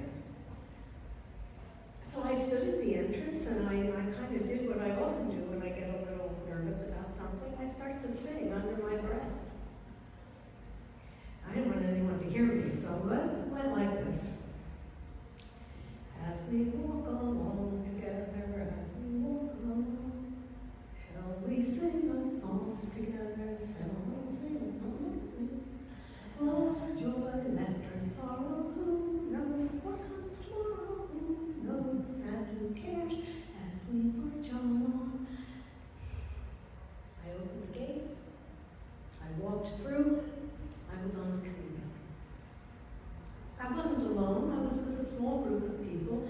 The youngest was 65, the baby of the group. The oldest was 81. I was so happy I wasn't the oldest person.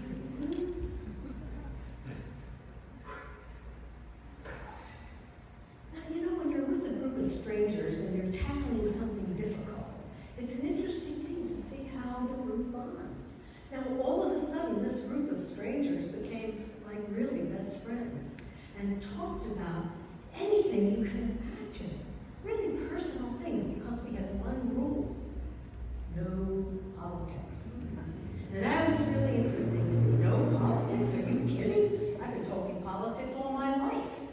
You know, I go out for coffee with a girlfriend, we talk politics. I have dinner with some family members, we talk politics. Are you serious? We're not going to talk politics for 10 days?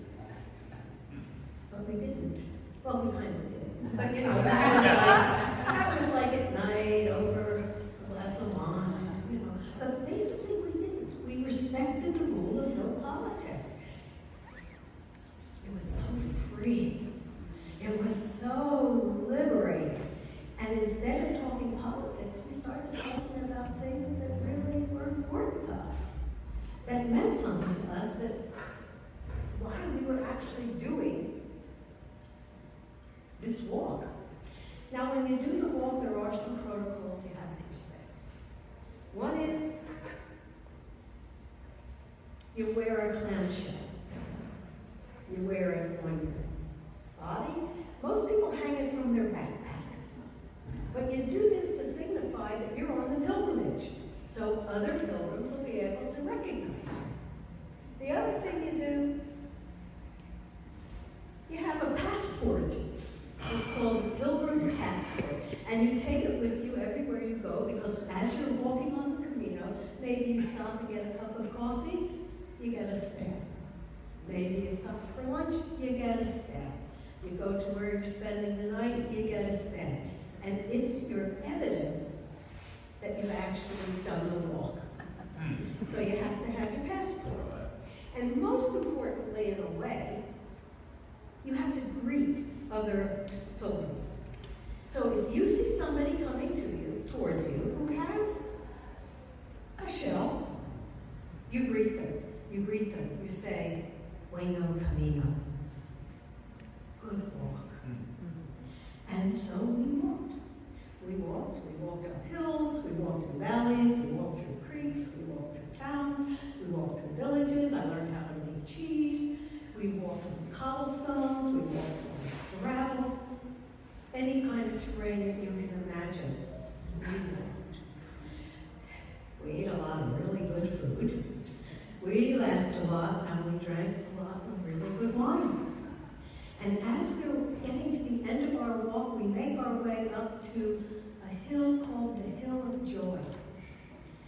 And the original pilgrims would walk up to this Hill of Joy, and in the distance, they could see the spires of the Cathedral of Santiago de Compostela.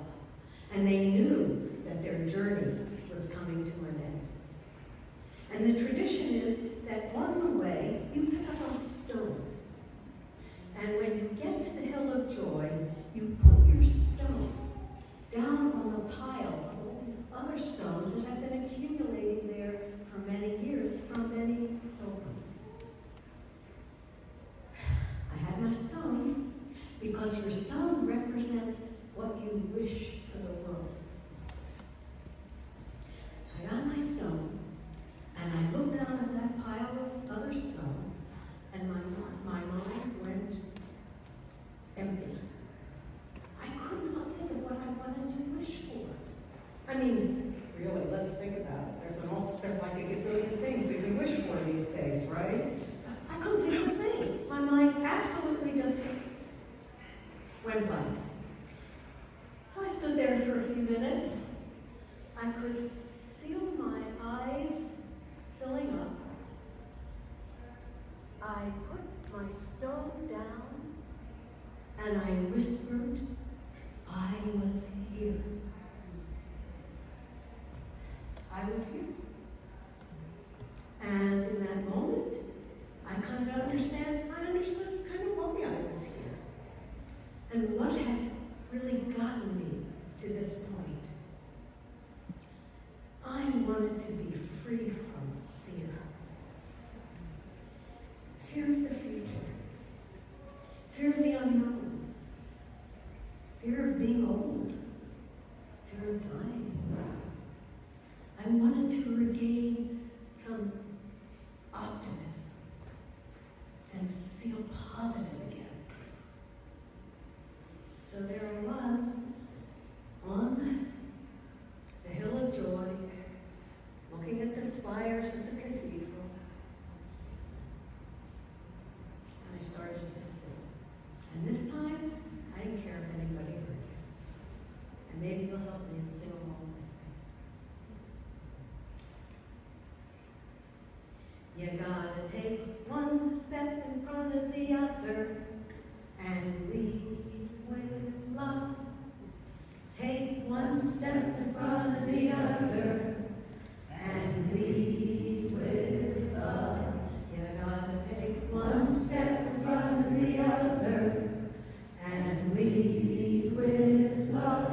Take one step in front of the other and lead with love. Don't be afraid, don't be afraid. You're not alone, you're not alone. Don't you give up, don't you give up. Keep moving on, keep moving on. One step, one step, one step, one step, one step.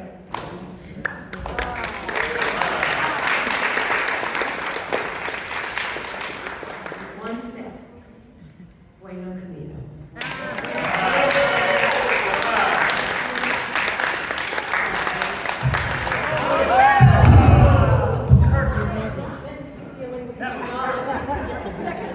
Our last storyteller of the afternoon is Debbie.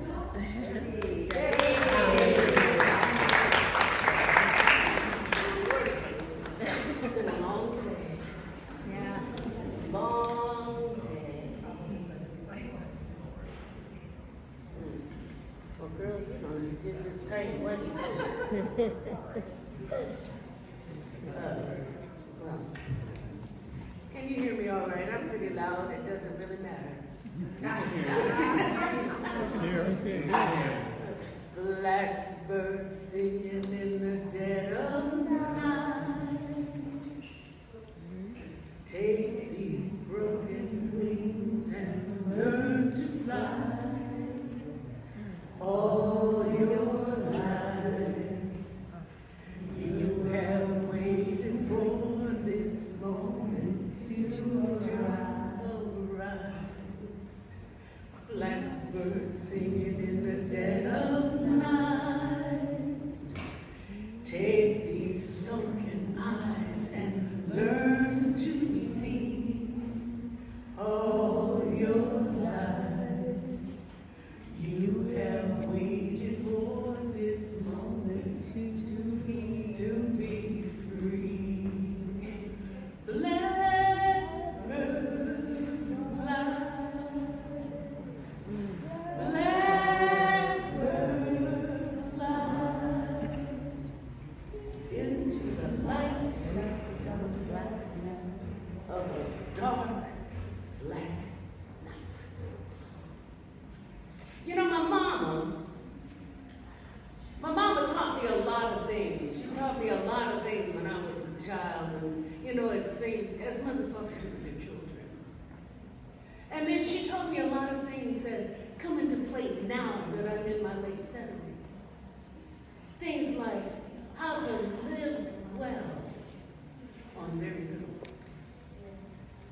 How to be kind to somebody that is different than you are. How to give time and patience that somebody that might need a little bit of help. Always to volunteer and be willing to be in service. My mama even taught me that it is all right to be happy to be nappy.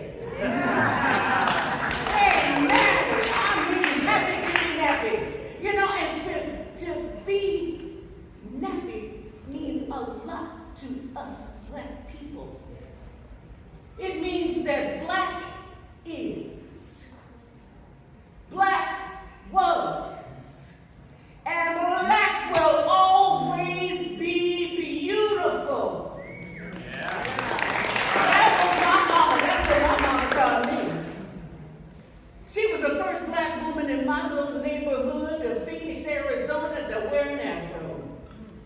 Folks were talking about her so bad about that woman. She needs to go right here. You need to get out that dress and go, don't you, girl? But my mama was strong. She was a giant. And she was a loving person. Let me tell you something else about my mama. My mama never, ever missed an opportunity to vote. I don't care where she was in the country or in the world for that matter, because my mama traveled a lot. But she never missed her opportunity to vote. And I'm going to tell you, she showed all of us the importance of being able to vote. She was always quick to remind me of what it took for my grandfather, for my grandmother, for my old aunts and uncles that would walk for miles to get to the courthouse only to be shown a jar of jelly beans and say, how many is in this jar? And if you get it right, you can vote. My mama was quick to remind me how important it is that we vote. And she also reminded me and instilled in my heart that the power that we, the people, we owe the people, that our power is in the ballot box. Right. You know, my mother was an activist, and she always fought hard for the rights of every artist, every black artist that you can imagine. She was always there pushing us forward to excel in excellence and to speak well and to go ahead and own and study our craft. It's not a hobby for some of us. It is who it is that this one is. I am the vote. My mother fought hard for every artist that I also know, that we would all receive a decent living wage. Directors, choreographers, designers, musicians, stage hands.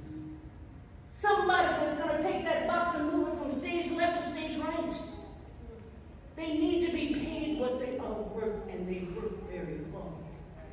My mother, she made sure and pushed me included to talk to corporate heads, to talk to heads of organizations, to talk to Congress, to talk to our mayors, to talk to our governors, and even to talk to the president if she could get an audience.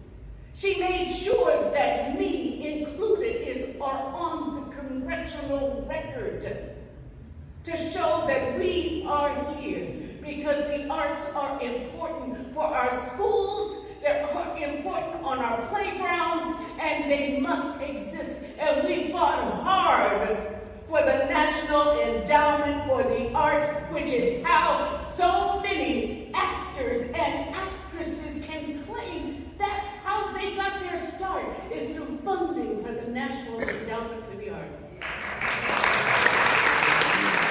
That was my mother. You know, I often wonder, and I think about this all the time, which is my reason for being here at Stagebridge. It's not because I can show off my skills as a storyteller, because I know I got the skills and I got the chops. That I am confident of. But my true intent for being here at Stagebridge is so that I can stand up and say, with my stone, lay it on that pile of stone, and say, I was here.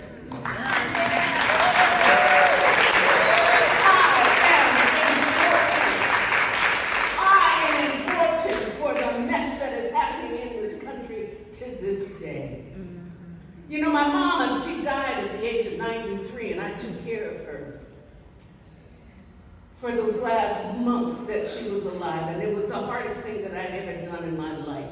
I didn't think that I had the strength, but you know what they say, God only gives you what you can handle. And I'm telling you, it was a very difficult situation for me to be in, to see a treant of a woman to shrivel down to almost nothingness. But one of the things that my mama taught me, she taught me in those last few months, she would look me dead in the eye and she would tell me, she says, whatever you do, you be honest, you be true, you study and you research before you speak, so people will know that you are telling the truth and you're not getting it off of AI, and you're not getting it off of what somebody has regurgitated in our pulpits, and on our street corners, and on television, and on social media. You speak from your heart, and don't ever, this is my mama right here, don't ever let somebody make you shrink or be small just because that Karen, that Johnny, that Jimmy, that Susie, that somebody is uncomfortable. Don't you back down, and you look them in the eye and you speak your truth. So I bowed to my mama. I said, Mama, I promise you, like you, I am going to stand tall with my back straight, with my head up, and my fist raised. All power to the people.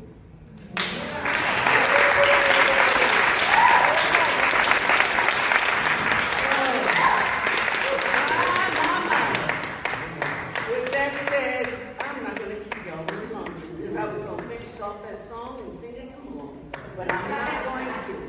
So we have next up, I do believe there is another group that is coming up behind us. I hope you enjoyed our storytelling session. I hope you we got lots to say. Because of your word of mouth, faith in us, 12 new students came to Stagebridge.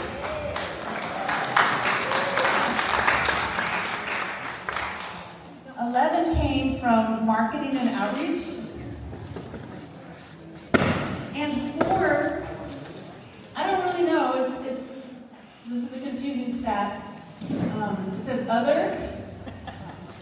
I'm going to guess that they came in because Michelle made so much food happen here, worked day and night to get these spreads, and I think it's just like when you make something so beautiful, people start showing up. Thank you, Michelle, for all your amazing work. Should I leave now? Are you guys ready? Okay. Yeah, please enjoy Guys and Dolls.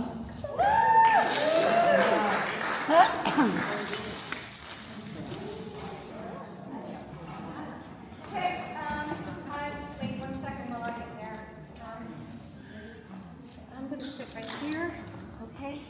Sorry. Okay, are you ready? Everybody set? Everybody ready?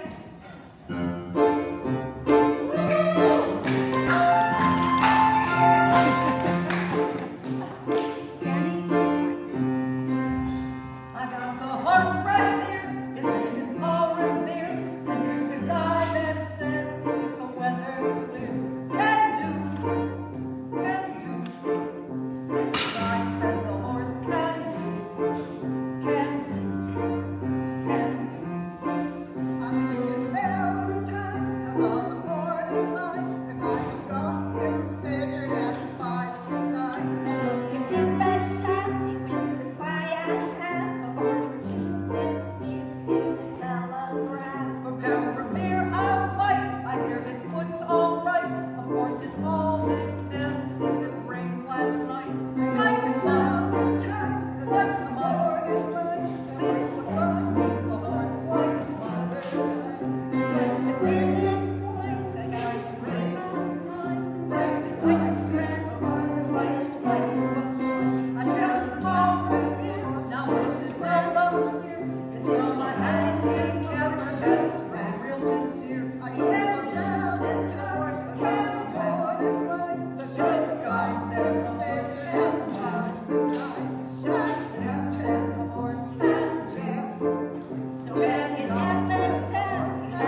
from you. This is what the Bible tells us. Hear me, you gamblers, with your dice, your cards, your horses. Just around the corner is our little mission, where you're always welcome to seek refuge. To refuge from this jungle of sin. Join me, brothers and sisters, in resisting the devil. And we can put the devil. Remember, friends, the Save a Soul mission located at 409 West 49th Street. Open all day and all night. Oh, never mind. Oh.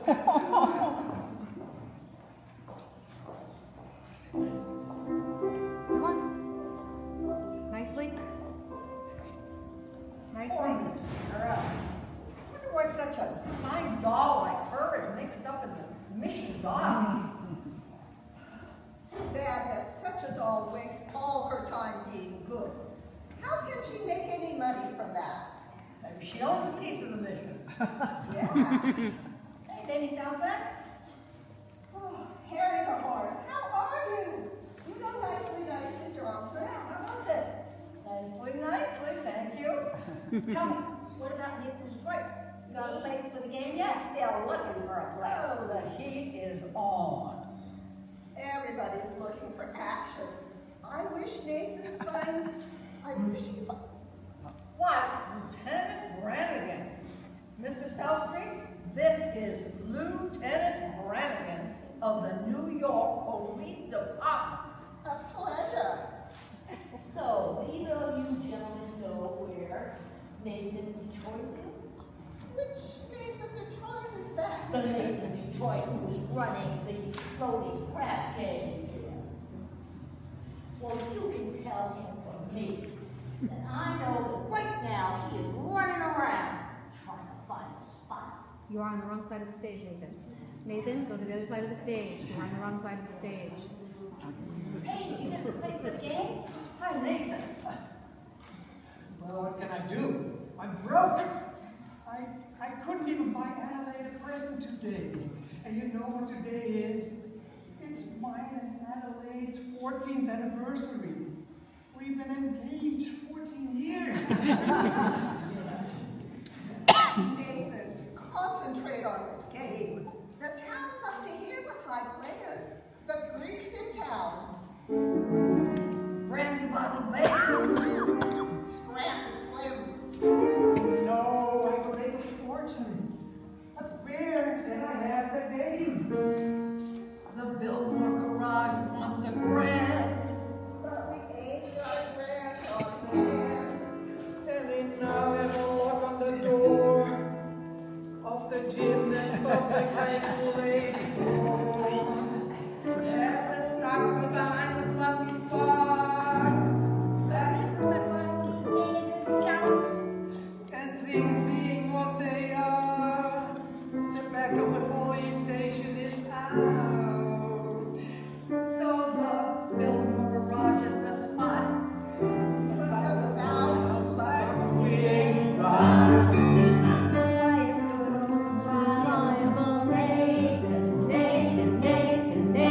Detroit. If you're looking for action, he'll furnish you some. Even when the heat is on, it's never too hot. Now for good old reliable Nathan. Nathan, just a short walk to the old established floating craft game in New York. Where's the action? Where's the game? Another game or we'll die from shame. It's the oldest established permanent floating crab game in New York.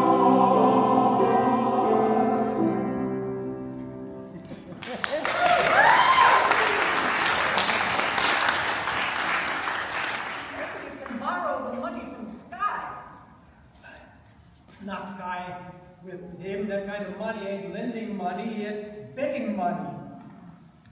So I don't have bet him. Why don't I bet him 1,000 on something? You would bet with Sky Masterson? I ain't scared. I'm perfectly willing to take the risk, providing that I can bet on something there's no chance of losing. He likes crazy bets. Oh, look. Run into Mindy's restaurant and ask Mindy how many pieces of cheesecake he sold yesterday and how many pieces of strudel.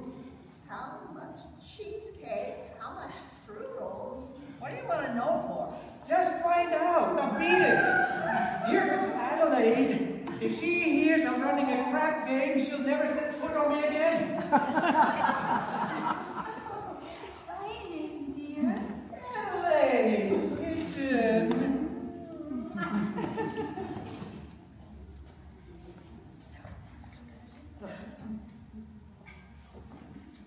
Are we still rehearsing? Yeah, that slave driver, Charlie, he's been working us all day. Finally, I says, look, Charlie, I'm starving. I gotta get out of here and get something to eat.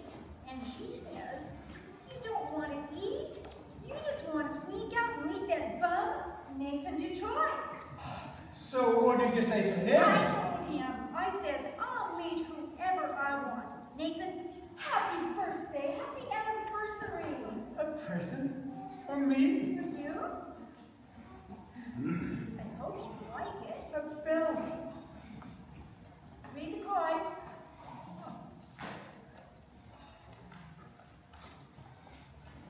Happy anniversary. Sugar is sweet, and so is jelly. So put this belt around your belly. That's so sweet. Look, honey, about your present, I didn't get one. I'm sorry. No, I kind of like it when you forget to give me presents. It makes me feel more like we're married. Nathan, darling, I can do without almost anything, just so long as you don't start playing that crap game again. Crap game? What an absurd thought.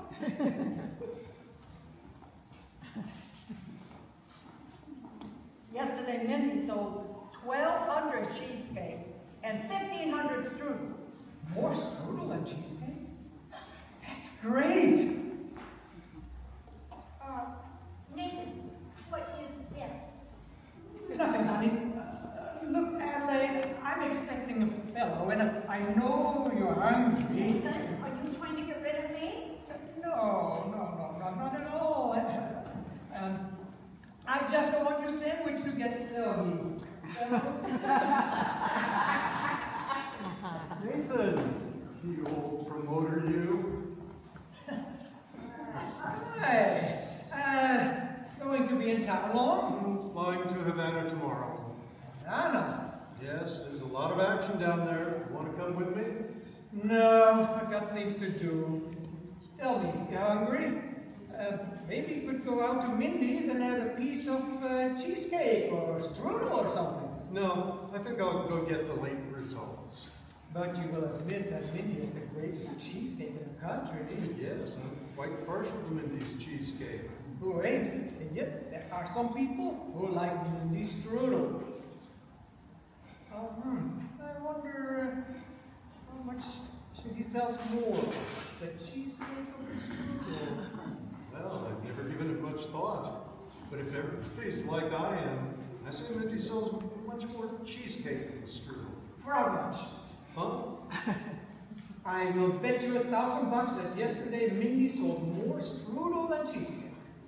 When I was a young man, about to go out into the world, my father says to me a very valuable thing.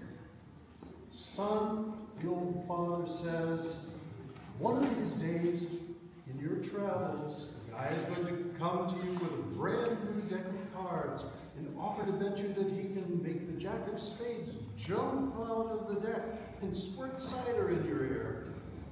But son, do not bet this man, for as sure as you're standing there, you're going to wind up with an earful of cider. Now, Nathan, I do not claim that you've been clocking Mindy's cheesecake. You don't think that... However, attraction, I will bet you the same 1,000 that you do not know the color of the necktie you have on. Well? No bet. No! Crazy Lord. We took Adelaide to the drugstore, and she said for you to be sure to pick her up after the show at the Hot Box, and don't be late. Yes, dear. I mean, Yes, dear. That is husband talk if I ever heard it. Nathan, you are trapped. In Adelaide, you have the kind of a girl that is most difficult to unload. I don't want to unload her. I love Adelaide. And a guy without a doll? Well, a doll is a necessity. Nathan, I'm not putting the rap on dolls. I just say figuring weight for age. All dolls are the same. Oh, yeah? Yeah. And how come you ain't got a doll? How come you're going to Havana without one? I like to travel light. But if I wish to take a doll to Havana, there's a large assortment to choose from.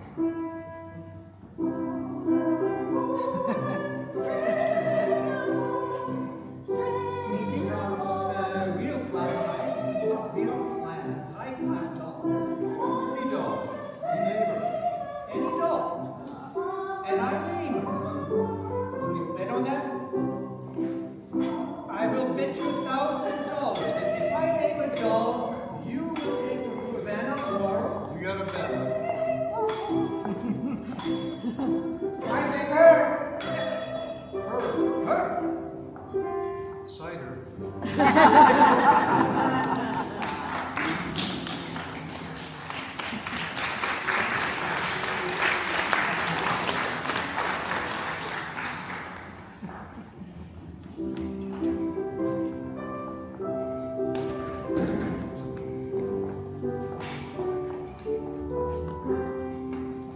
Sinners here.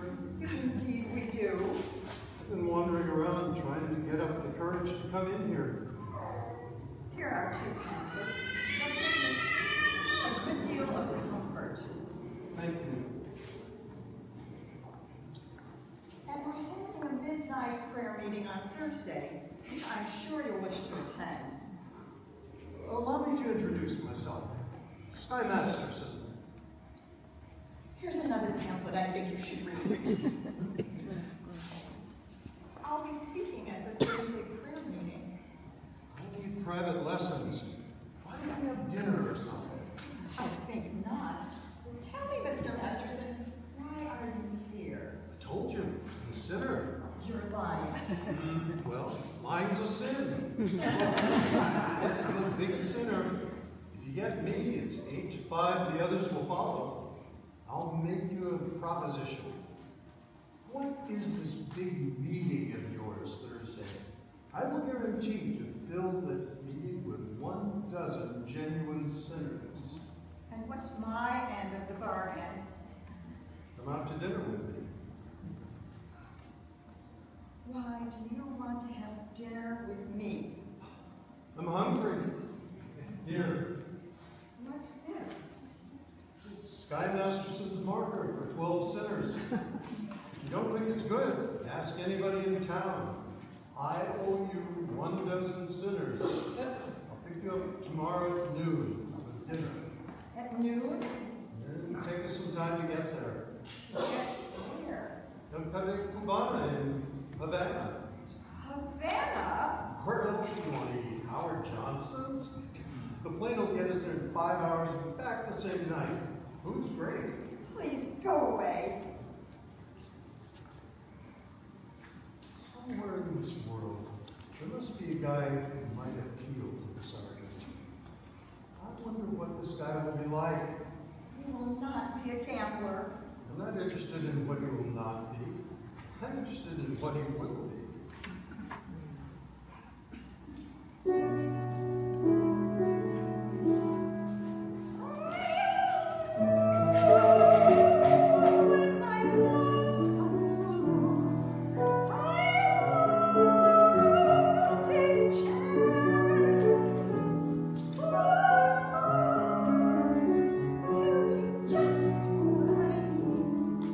Not some fly by night.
talking about love. You can't joke it like that. What are you picking, a guy or a horse?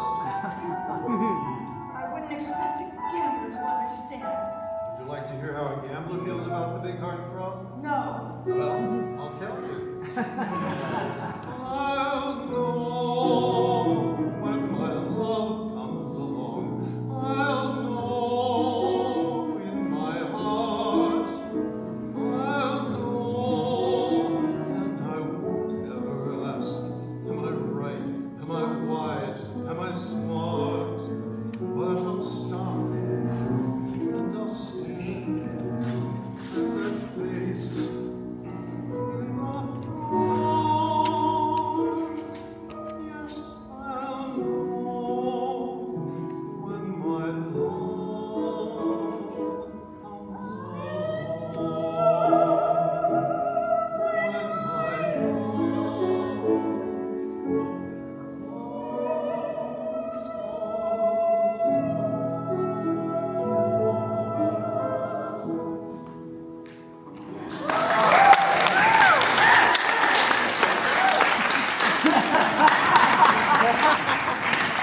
Come back again in case you want to take a crack at the other cheek.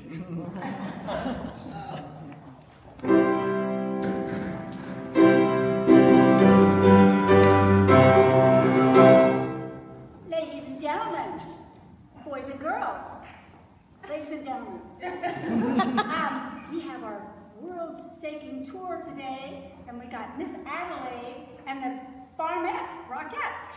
Come out, girls.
Let Adelaide through. Let Adelaide through, please. Go ahead, Adelaide. Oh, there you are. Hello, Nathan.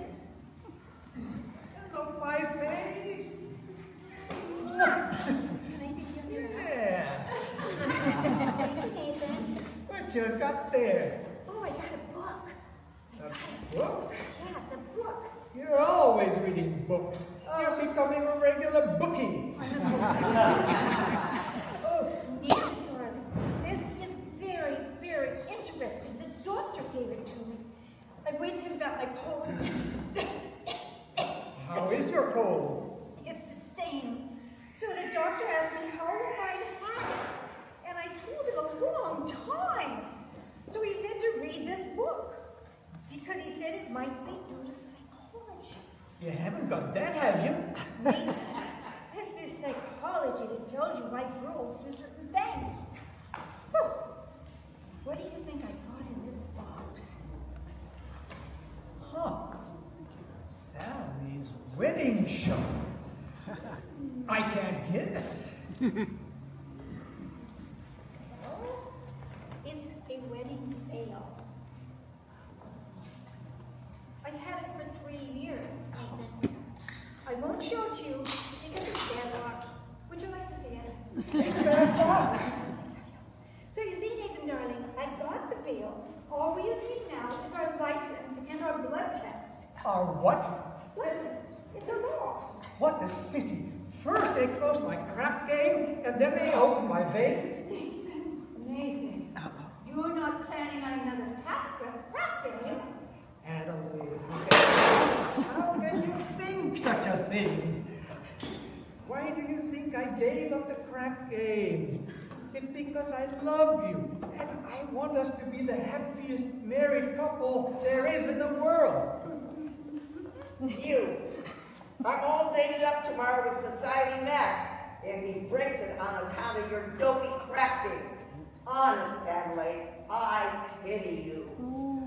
Adelaide, look at me. I'm down on my heels. Get out. You're going to be your crap game. Look, you're getting yourself upset. You and I are going to be all right. After all, we love each other. And we're going to get married. I don't believe you anymore. You will feel better tomorrow. Come on, cheer up, honey. See that old smile?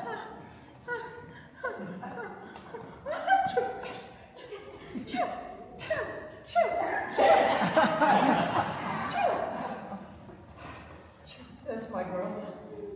I'll see you tomorrow.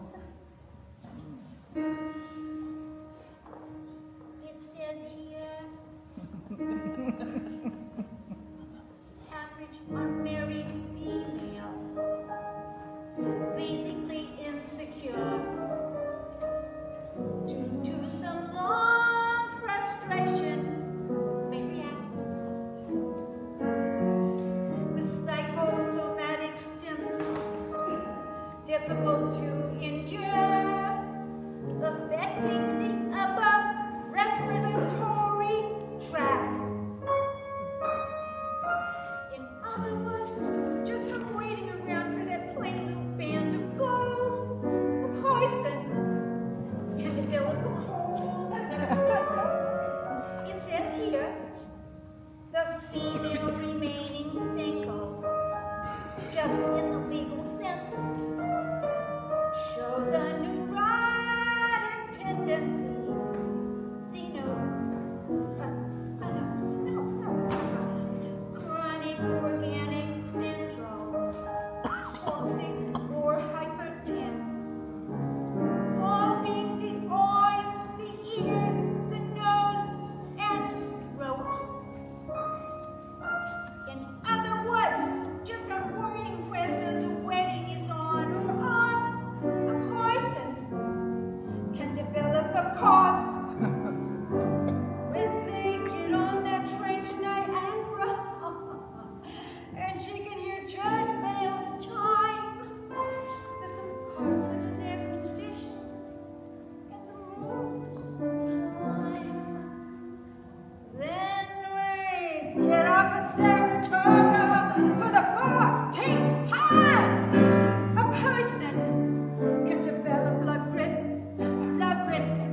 the postnasal drip, with the wheezes and the sneezes, and the sinus, that's really a pain.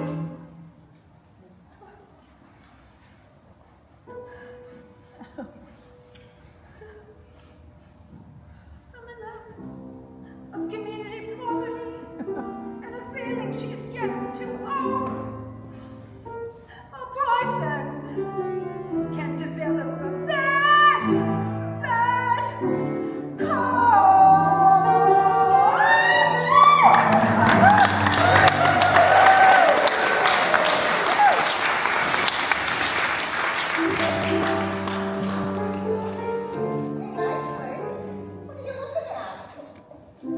I was just following Miss Sarah.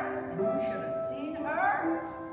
She gave him a look that would have cooled off a moose at mating time. Great, just so he don't take her to Havana. Havana? He couldn't take this doll to New bombshell. Nathan, he's got to start lining up the game. I don't know. I suppose seeing Miss Adelaide, she's mad at him again. That Miss Adelaide. She's always taking his mind off honest work. Yes, it is too bad that a smart businessman like Nathan has to go and fall in love with his own fiancée. That is his weakness. And we should be tolerant because I'm told that it is a worldwide weakness.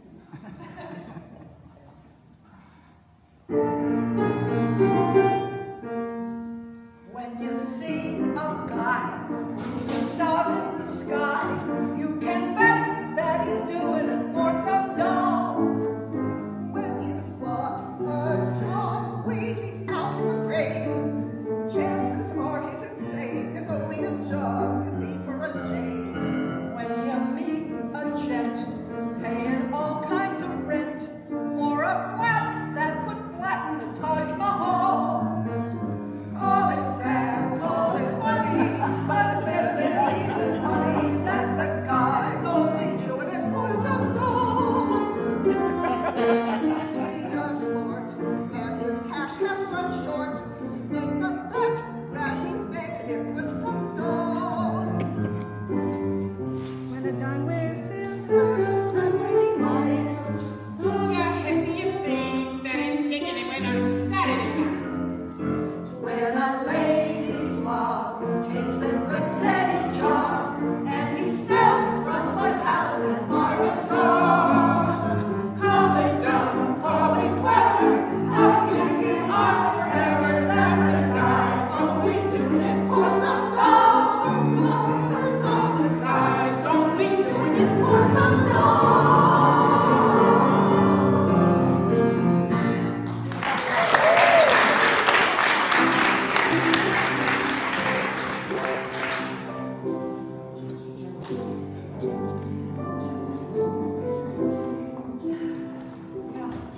We finally lost him. I think you should have paid him some attention. He attended all of our board meetings today. He must be very interested in our organization. Very. Sarah, by the way, you did really well with your speech this morning. I can't reach these people. I should never have volunteered for this job. Well, let's go into lunch.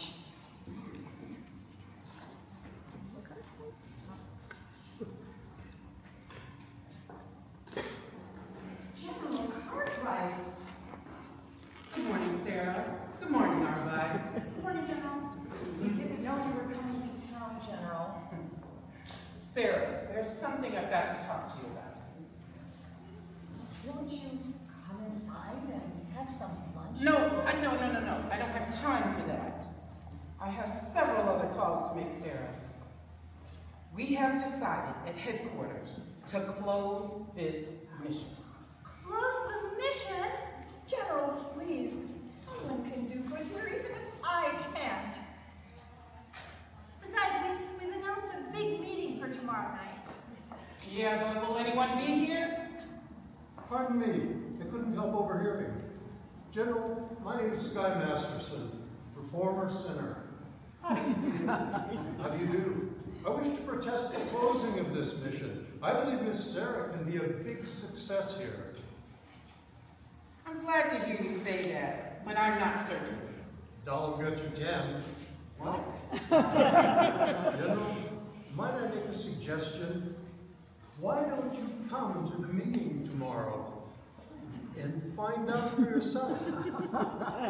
Well, if I thought the mission had a chance. General, I personally guarantee you 12 genuine sinners. Well, hallelujah. Hallelujah.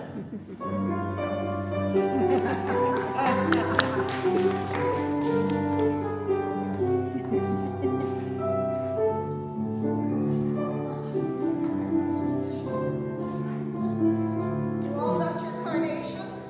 Remember, no one will be let into the game without they got red carnation. Okay, but It we're is the game. right up and up. I'll tell you in a minute. Nathan,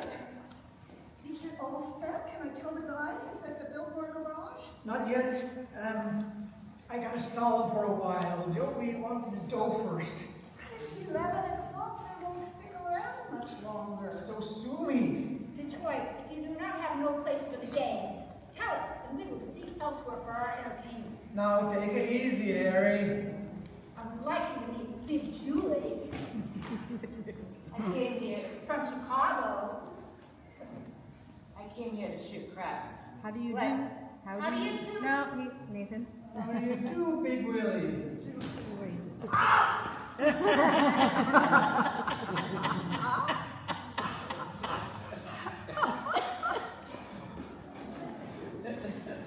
Okay, now I came here to shoot crap. There we go. Let's shoot crap.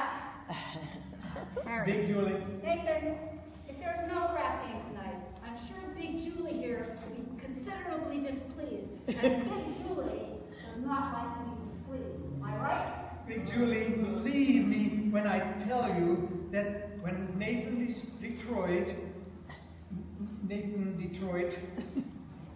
when Nathan Detroit arranges something, you can count on it. That, well, that is Brannigan, enter.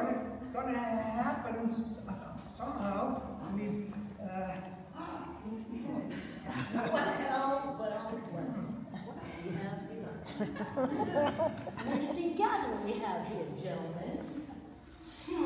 So, cream of society, I would say. I think we have, let's see, we have Andy, the Hawks, we have Society Max, we have Rusty Charlie, and Lippy Lou. So, tell me, gentlemen, what's the occasion?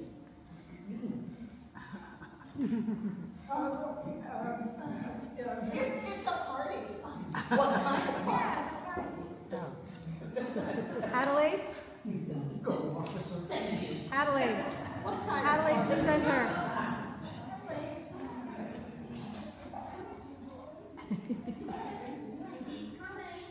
Okay, thank you. There she is. Say goodbye to her. Hold on. Hold on. Hold on. There we go. It's a bachelor party. Nathan is getting married. Goodbye, girls. See you tomorrow.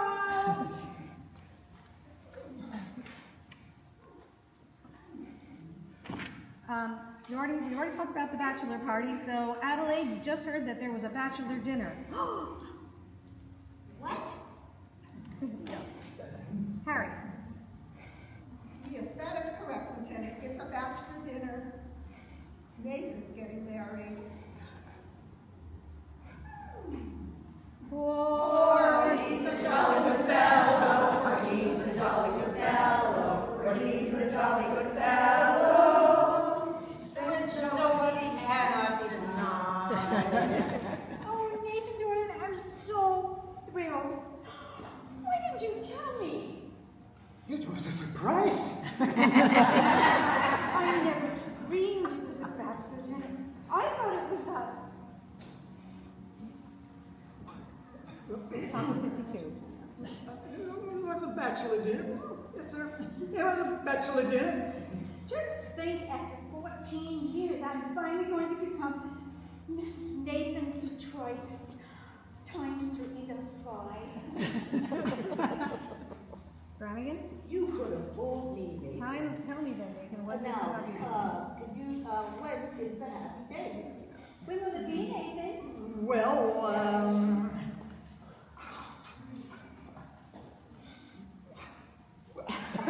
we need time for a license.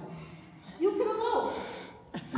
You could run right down to Maryland, they'll marry you right away, and you won't even be asked for a blood test. Ain't that enough? Oh, Nathan, let's do it. What the heck? Hey. Oh, Nathan. I've got so many things to do before we elope. You will be the hot Brannigan, my credit? My congratulations, Nathan. I didn't think you'd do it. but make sure that. Only hope there is nothing. And I only hope that there is nothing in heredity. Nathan,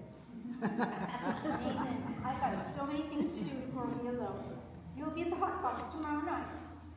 I'll have a table reserved, and I'll be all dressed up in whatever you elope in. Oh, Nathan, I'm so happy. Nathan, you are indeed a lucky fellow, a most beautiful doll indeed. Don't you agree, Big Julie?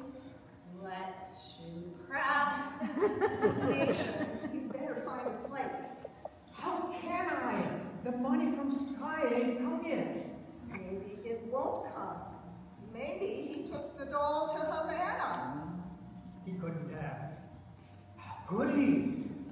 She couldn't have gone.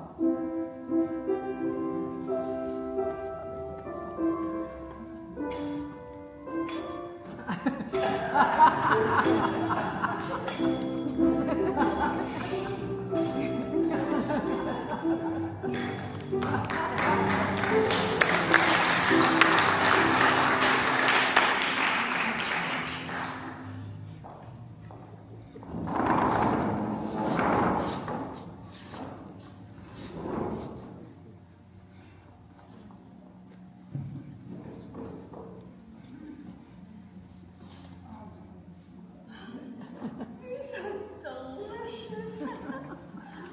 What did you call them? Dulce de leche. It's Spanish for milkshake. Dulce de leche. What's in it besides milk? Sugar and sort of natural flavoring. What's the name of the flavoring? Bacardi. Doesn't Bacardi have alcohol in it? Only enough to act as a preservative. Very good. I'll have another. You know, this would be a wonderful way to get children to drink milk. Two more Dulce de leche. Are you all right? Am I all right? Ask me, how do I feel? Ask me now that we're cozy and clingy. Well, sir, all I can say is if I were a bell, I'd be ringing. And from the moment we kissed tonight, that's the way I just gotta behave. For if I were a lamp, I'd light. Or if I were a banner, I'd wave. Ask me, how do I feel?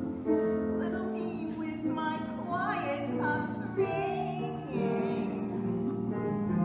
Well, sir, all I can say is if I were a king, I'd be swinging. And if I were a watch, I'd start pumping my springs. And if I were a bell, I'd go ding dong, ding ding. Ask me how I feel from this chemistry lesson I'm learning. Well, sir, all I can say is if I were a bridge, I'd be burning.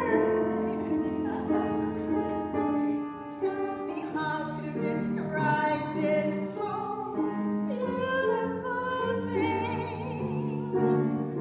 Well, if I were a bell, I'd go ding dong, ding dong, ding.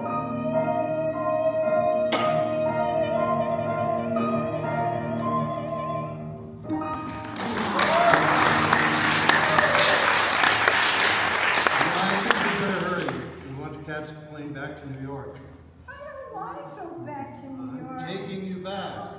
Oh, you're no gentleman. Look, you don't like you shouldn't be mixed up with a guy like me. It's no good. I'm no good.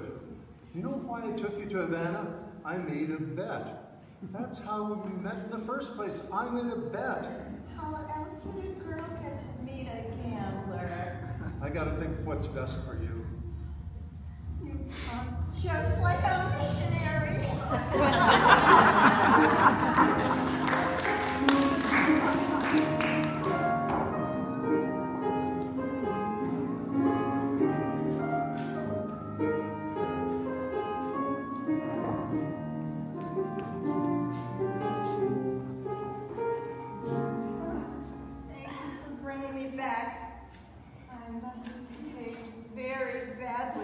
No, you were fine. Oh, golly. I don't know how I'll get home with all this stuff. How are you, Miss Adelaide? Oh, fine, Spy.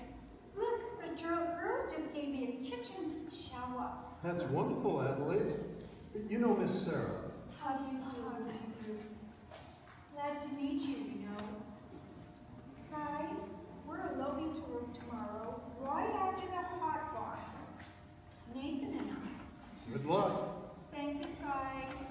Gee, I feel just like a housewife already.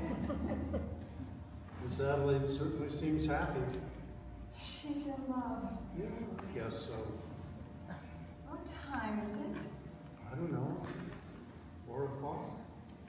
I've never been up this late before. How do you like it? It's peaceful, wonderful. You're finding out something I've known for quite a while. Obadiah. Obadiah? What's that? Obadiah Masterson. It's my real name. You're the first person I've ever told it to.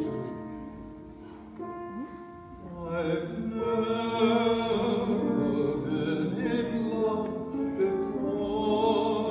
Now all at once, it's you. It's you forevermore. I've never been in love before. I thought my heart was safe. I thought I knew the score. But this is wine that's all too strange and strong. I'm full of foolish song, and my song was born. So please forgive this helpless days I live. I really never been in love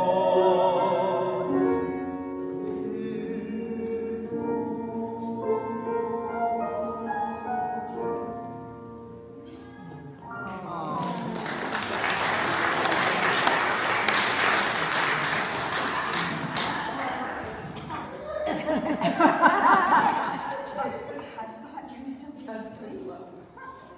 Good morning, Sarah. Good morning, Mr. Masterson. Good morning. I was out late last night. Very late. Very, very late. And guess what? The streets were full of sinners. Yes, it was wonderful. And exactly. Now, where have you been, Sarah? I've been to Cuba.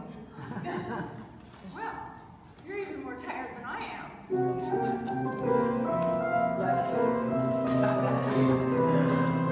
Nathan, go.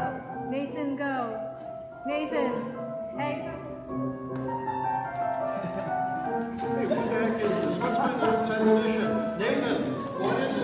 Your mascot.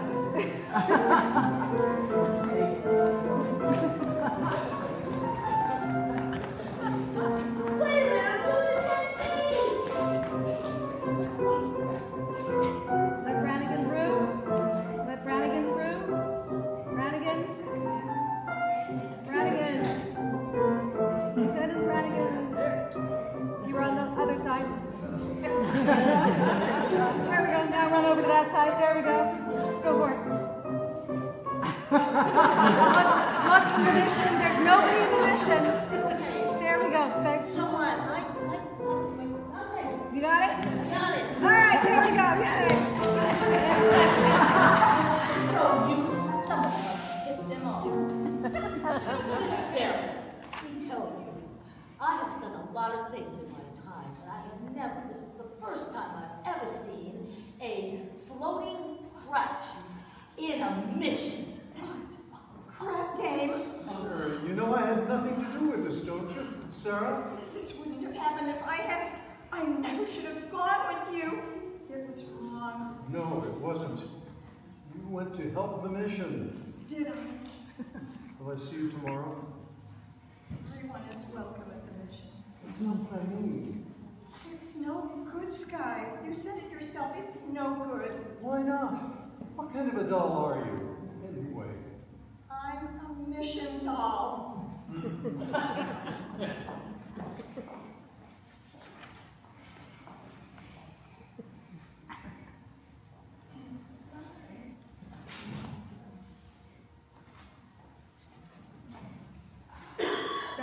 Did you see Miss Adwood?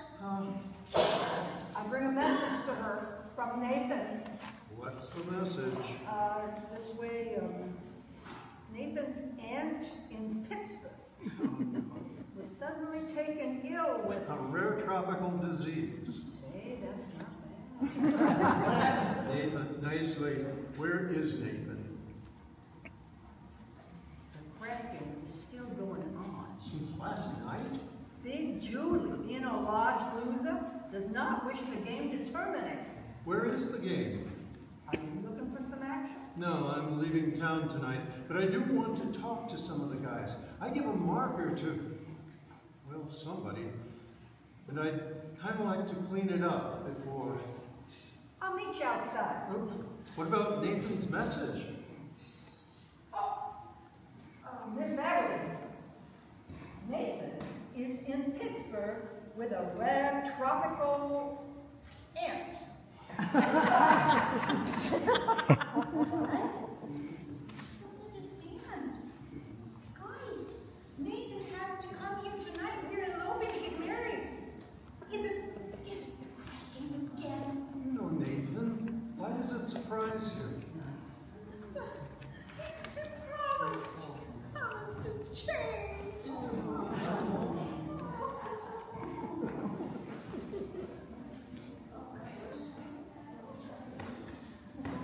Our guide and Sarah. Not so fast. Sarah, not so fast. I just want to get away from this whole place. To go someplace where The senators are all perfect and well behaved. you saw what happened last night. They gambled in our mission. And someday they will pray there. And even a man like Sky Masterson and the other gamblers come seeking refuge. He came seeking me. Did you know that? I knew that the minute I saw him picking on you. I didn't know you were getting them stuck on him. The man I love will not be a gambler. But Sarah, if you love him enough, how then I can wish you for the color of your coat and fortune smiling come your way. But more I cannot wish you than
Tonight's the big meeting, right?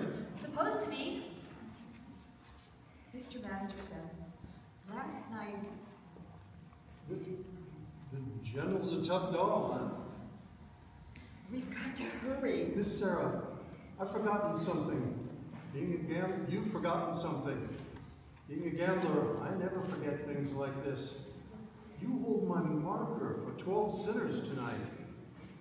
Mr. Masterson, last night the mission was filled with your friends. Let us say we're even. And if you don't make up on that marker, I'm going to tell the whole town you are a filthy welcher.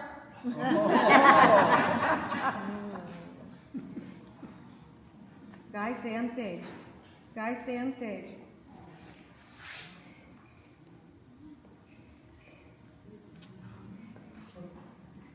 The crab game, about 10 minutes walk from here. Which way?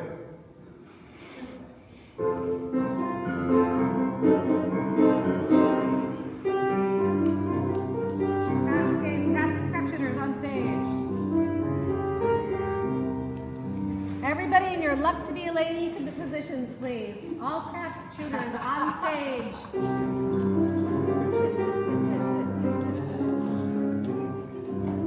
Crap shooters in your positions where you're supposed to be for luck to be. You're down there. You're down there. Okay, this is one of our markers. Okay.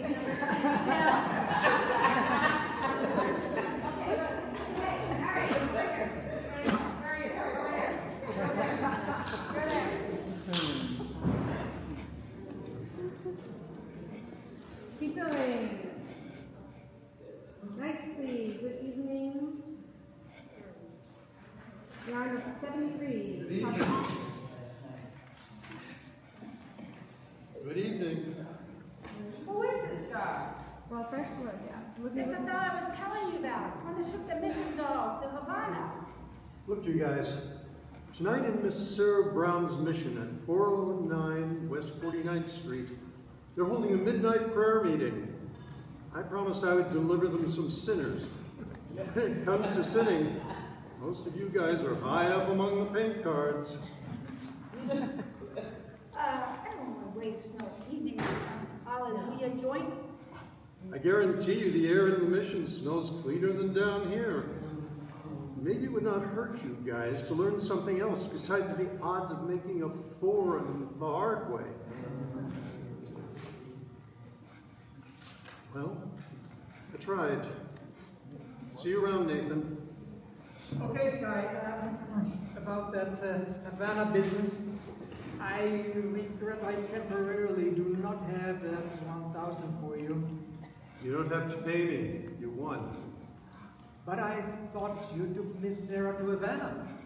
You were wrong.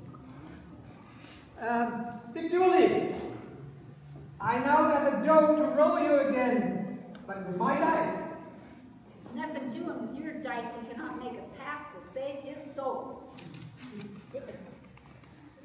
Right? I said, with them dice, he cannot make a pass to save his soul. What did he say? With them dice, he cannot make a pass to save his soul. Well, maybe I can make a pass to save his, and yours, and his.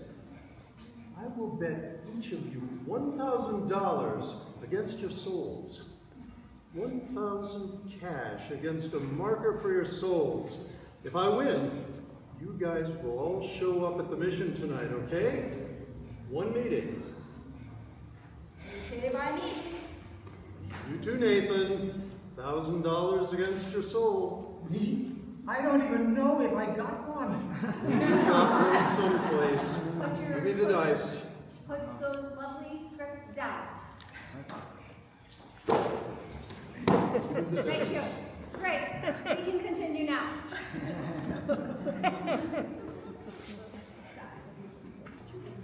Okay, give me a room. Got a lot more than dough riding on this one. They call you Lady Luck, but there is room for doubt. At times you have a very unladylike way of running out.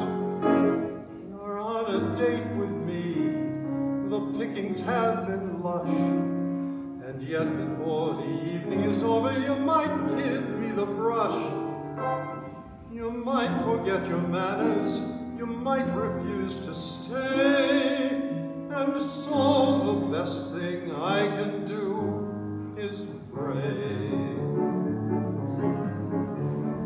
Luck be a lady tonight, luck be a lady tonight, luck if you've ever been a lady to begin with, luck be a lady tonight.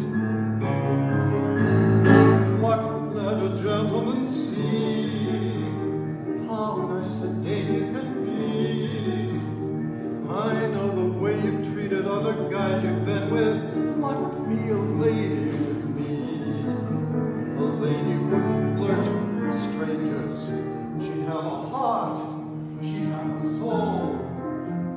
A lady wouldn't make little snake eyes at me when I put my life on this roll. So let's keep the party polite. Never get out of my sight. Luck be a lady, I'm the fella you came in with. Luck be a lady.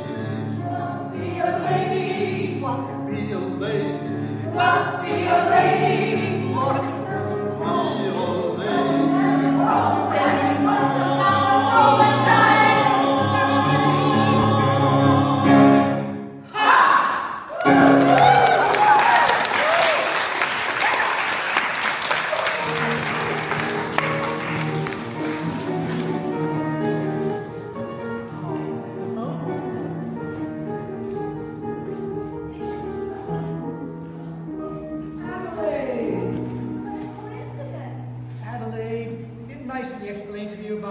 Tonight.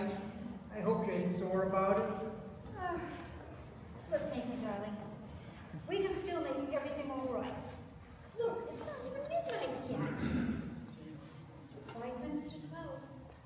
Let's elope right now. Okay, Adelaide. Okay. No, I can't. Why not? Say Nathan. Say Benny's line for them. Rusty, say Benny's line. Well, come on, Nathan. We'll be late. Come on. Nathan, why can't we elope now? Gus, I got to go to a prayer meeting. This is the biggest lie you ever told. But I promise you, true.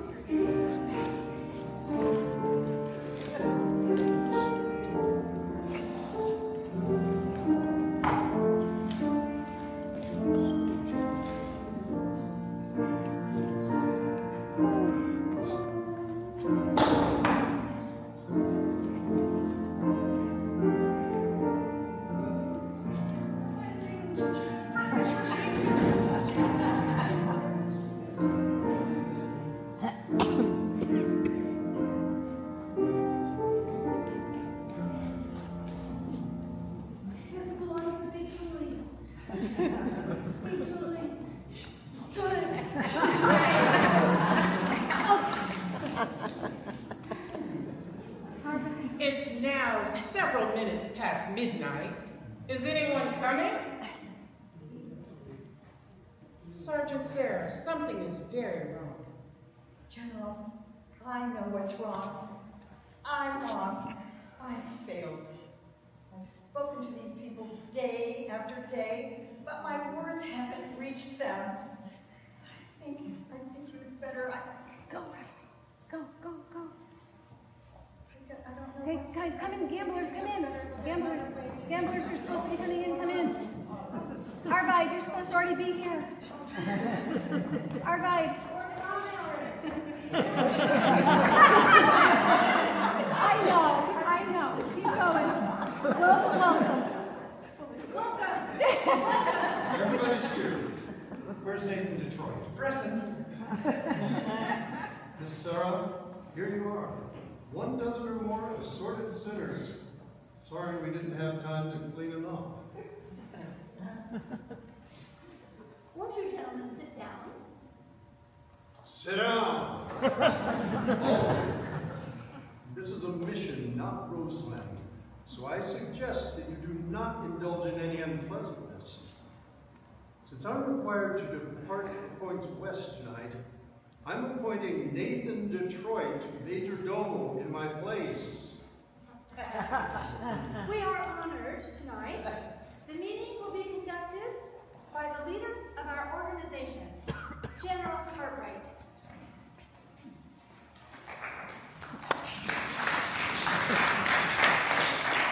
It's wonderful to see our mission graced by the presence of so many evil sinners.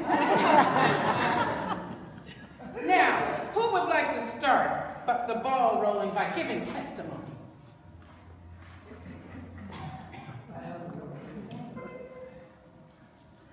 Ben, give this testimony. I ain't no stupid. Come, brothers, I know it's difficult, but let one of you give testimony to the sin that is in your heart. Anyone? Harry? Harry the horse? Well, like the sky was rolling us for our soul. I beg your pardon. Keep speaking, Harry. Scott Anderson, he rolled $1,000 against our souls. That's the only reason we would be here. I don't think I understand. I do, General. He means that they're only here because Sky Masterson won them in a dice game. How wonderful! This whole meeting, the result of gambling, shows that good could come out of evil. Sergeant Sarah, you have done a remarkable job. Anybody else? Aha!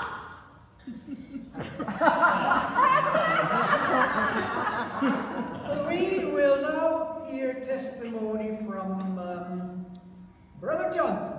Brother Nicely Johnson. Brother Nicely Johnson. Well, it happened to me kind of funny. Like a dream. Tell us in your own words.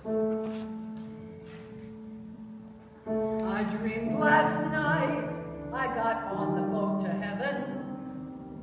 And just by chance I had brought my dice aboard.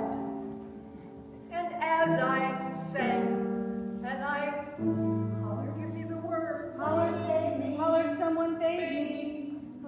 But the passengers, they knew right from wrong.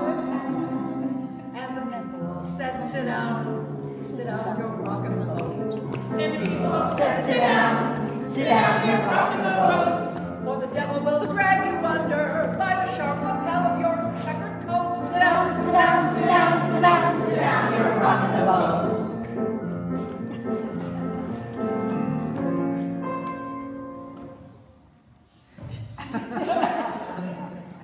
And as I laughed at those passengers to heaven, a great big wave came and swept me overboard. And as I sank, and I hollered, someone save me, that's the moment I woke up. Thank the Lord. Thank the Lord. And I said to myself, sit down, you're rocking the boat. I said to myself, sit down, you're rocking the boat. For the devil will drag you under, and you never float. Sit down, you're rocking the boat. Sit down, you're rocking the boat.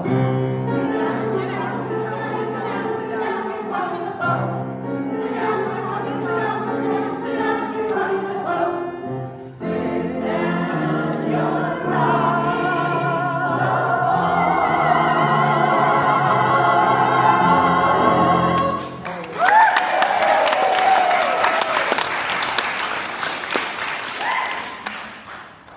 Anything we can do for you, Brother Brannigan?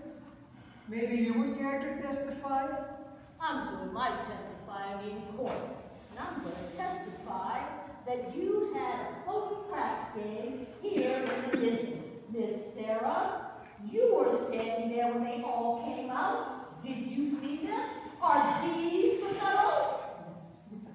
I've never seen them in my life. That's all right, Broad. Dr. Brannigan, we would like to carry on with our meeting.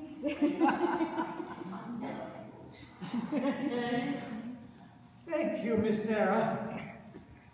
People, I also have a confession to make, and I gotta get it off my chest. We did shoot crap here last night, and we're all sorry. Ain't we, boys? I'm really sorry. But I did another terrible thing. I made a bet with a certain guy that he could not take a certain doll away with him on a trip. This I shouldn't have done. Although I did not do any harm, as I won the bet. You won the bet? Sure. The guy told me that he didn't take the doll. Well, that makes me feel a lot better. Hallelujah! Hallelujah! Gentlemen, we will now sing number 244, Follow the Fold.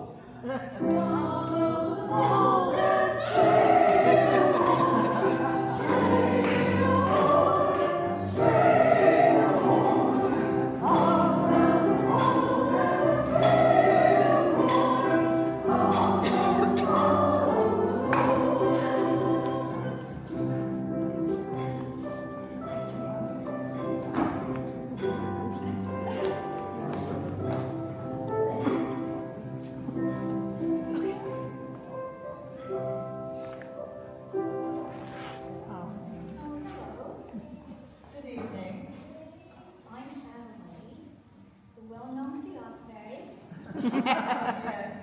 When are you getting married? The 12th of never. I am sorry, but try to be forgiving and understanding, and the pain will go away. In the Bible, it tells us in Obadiah,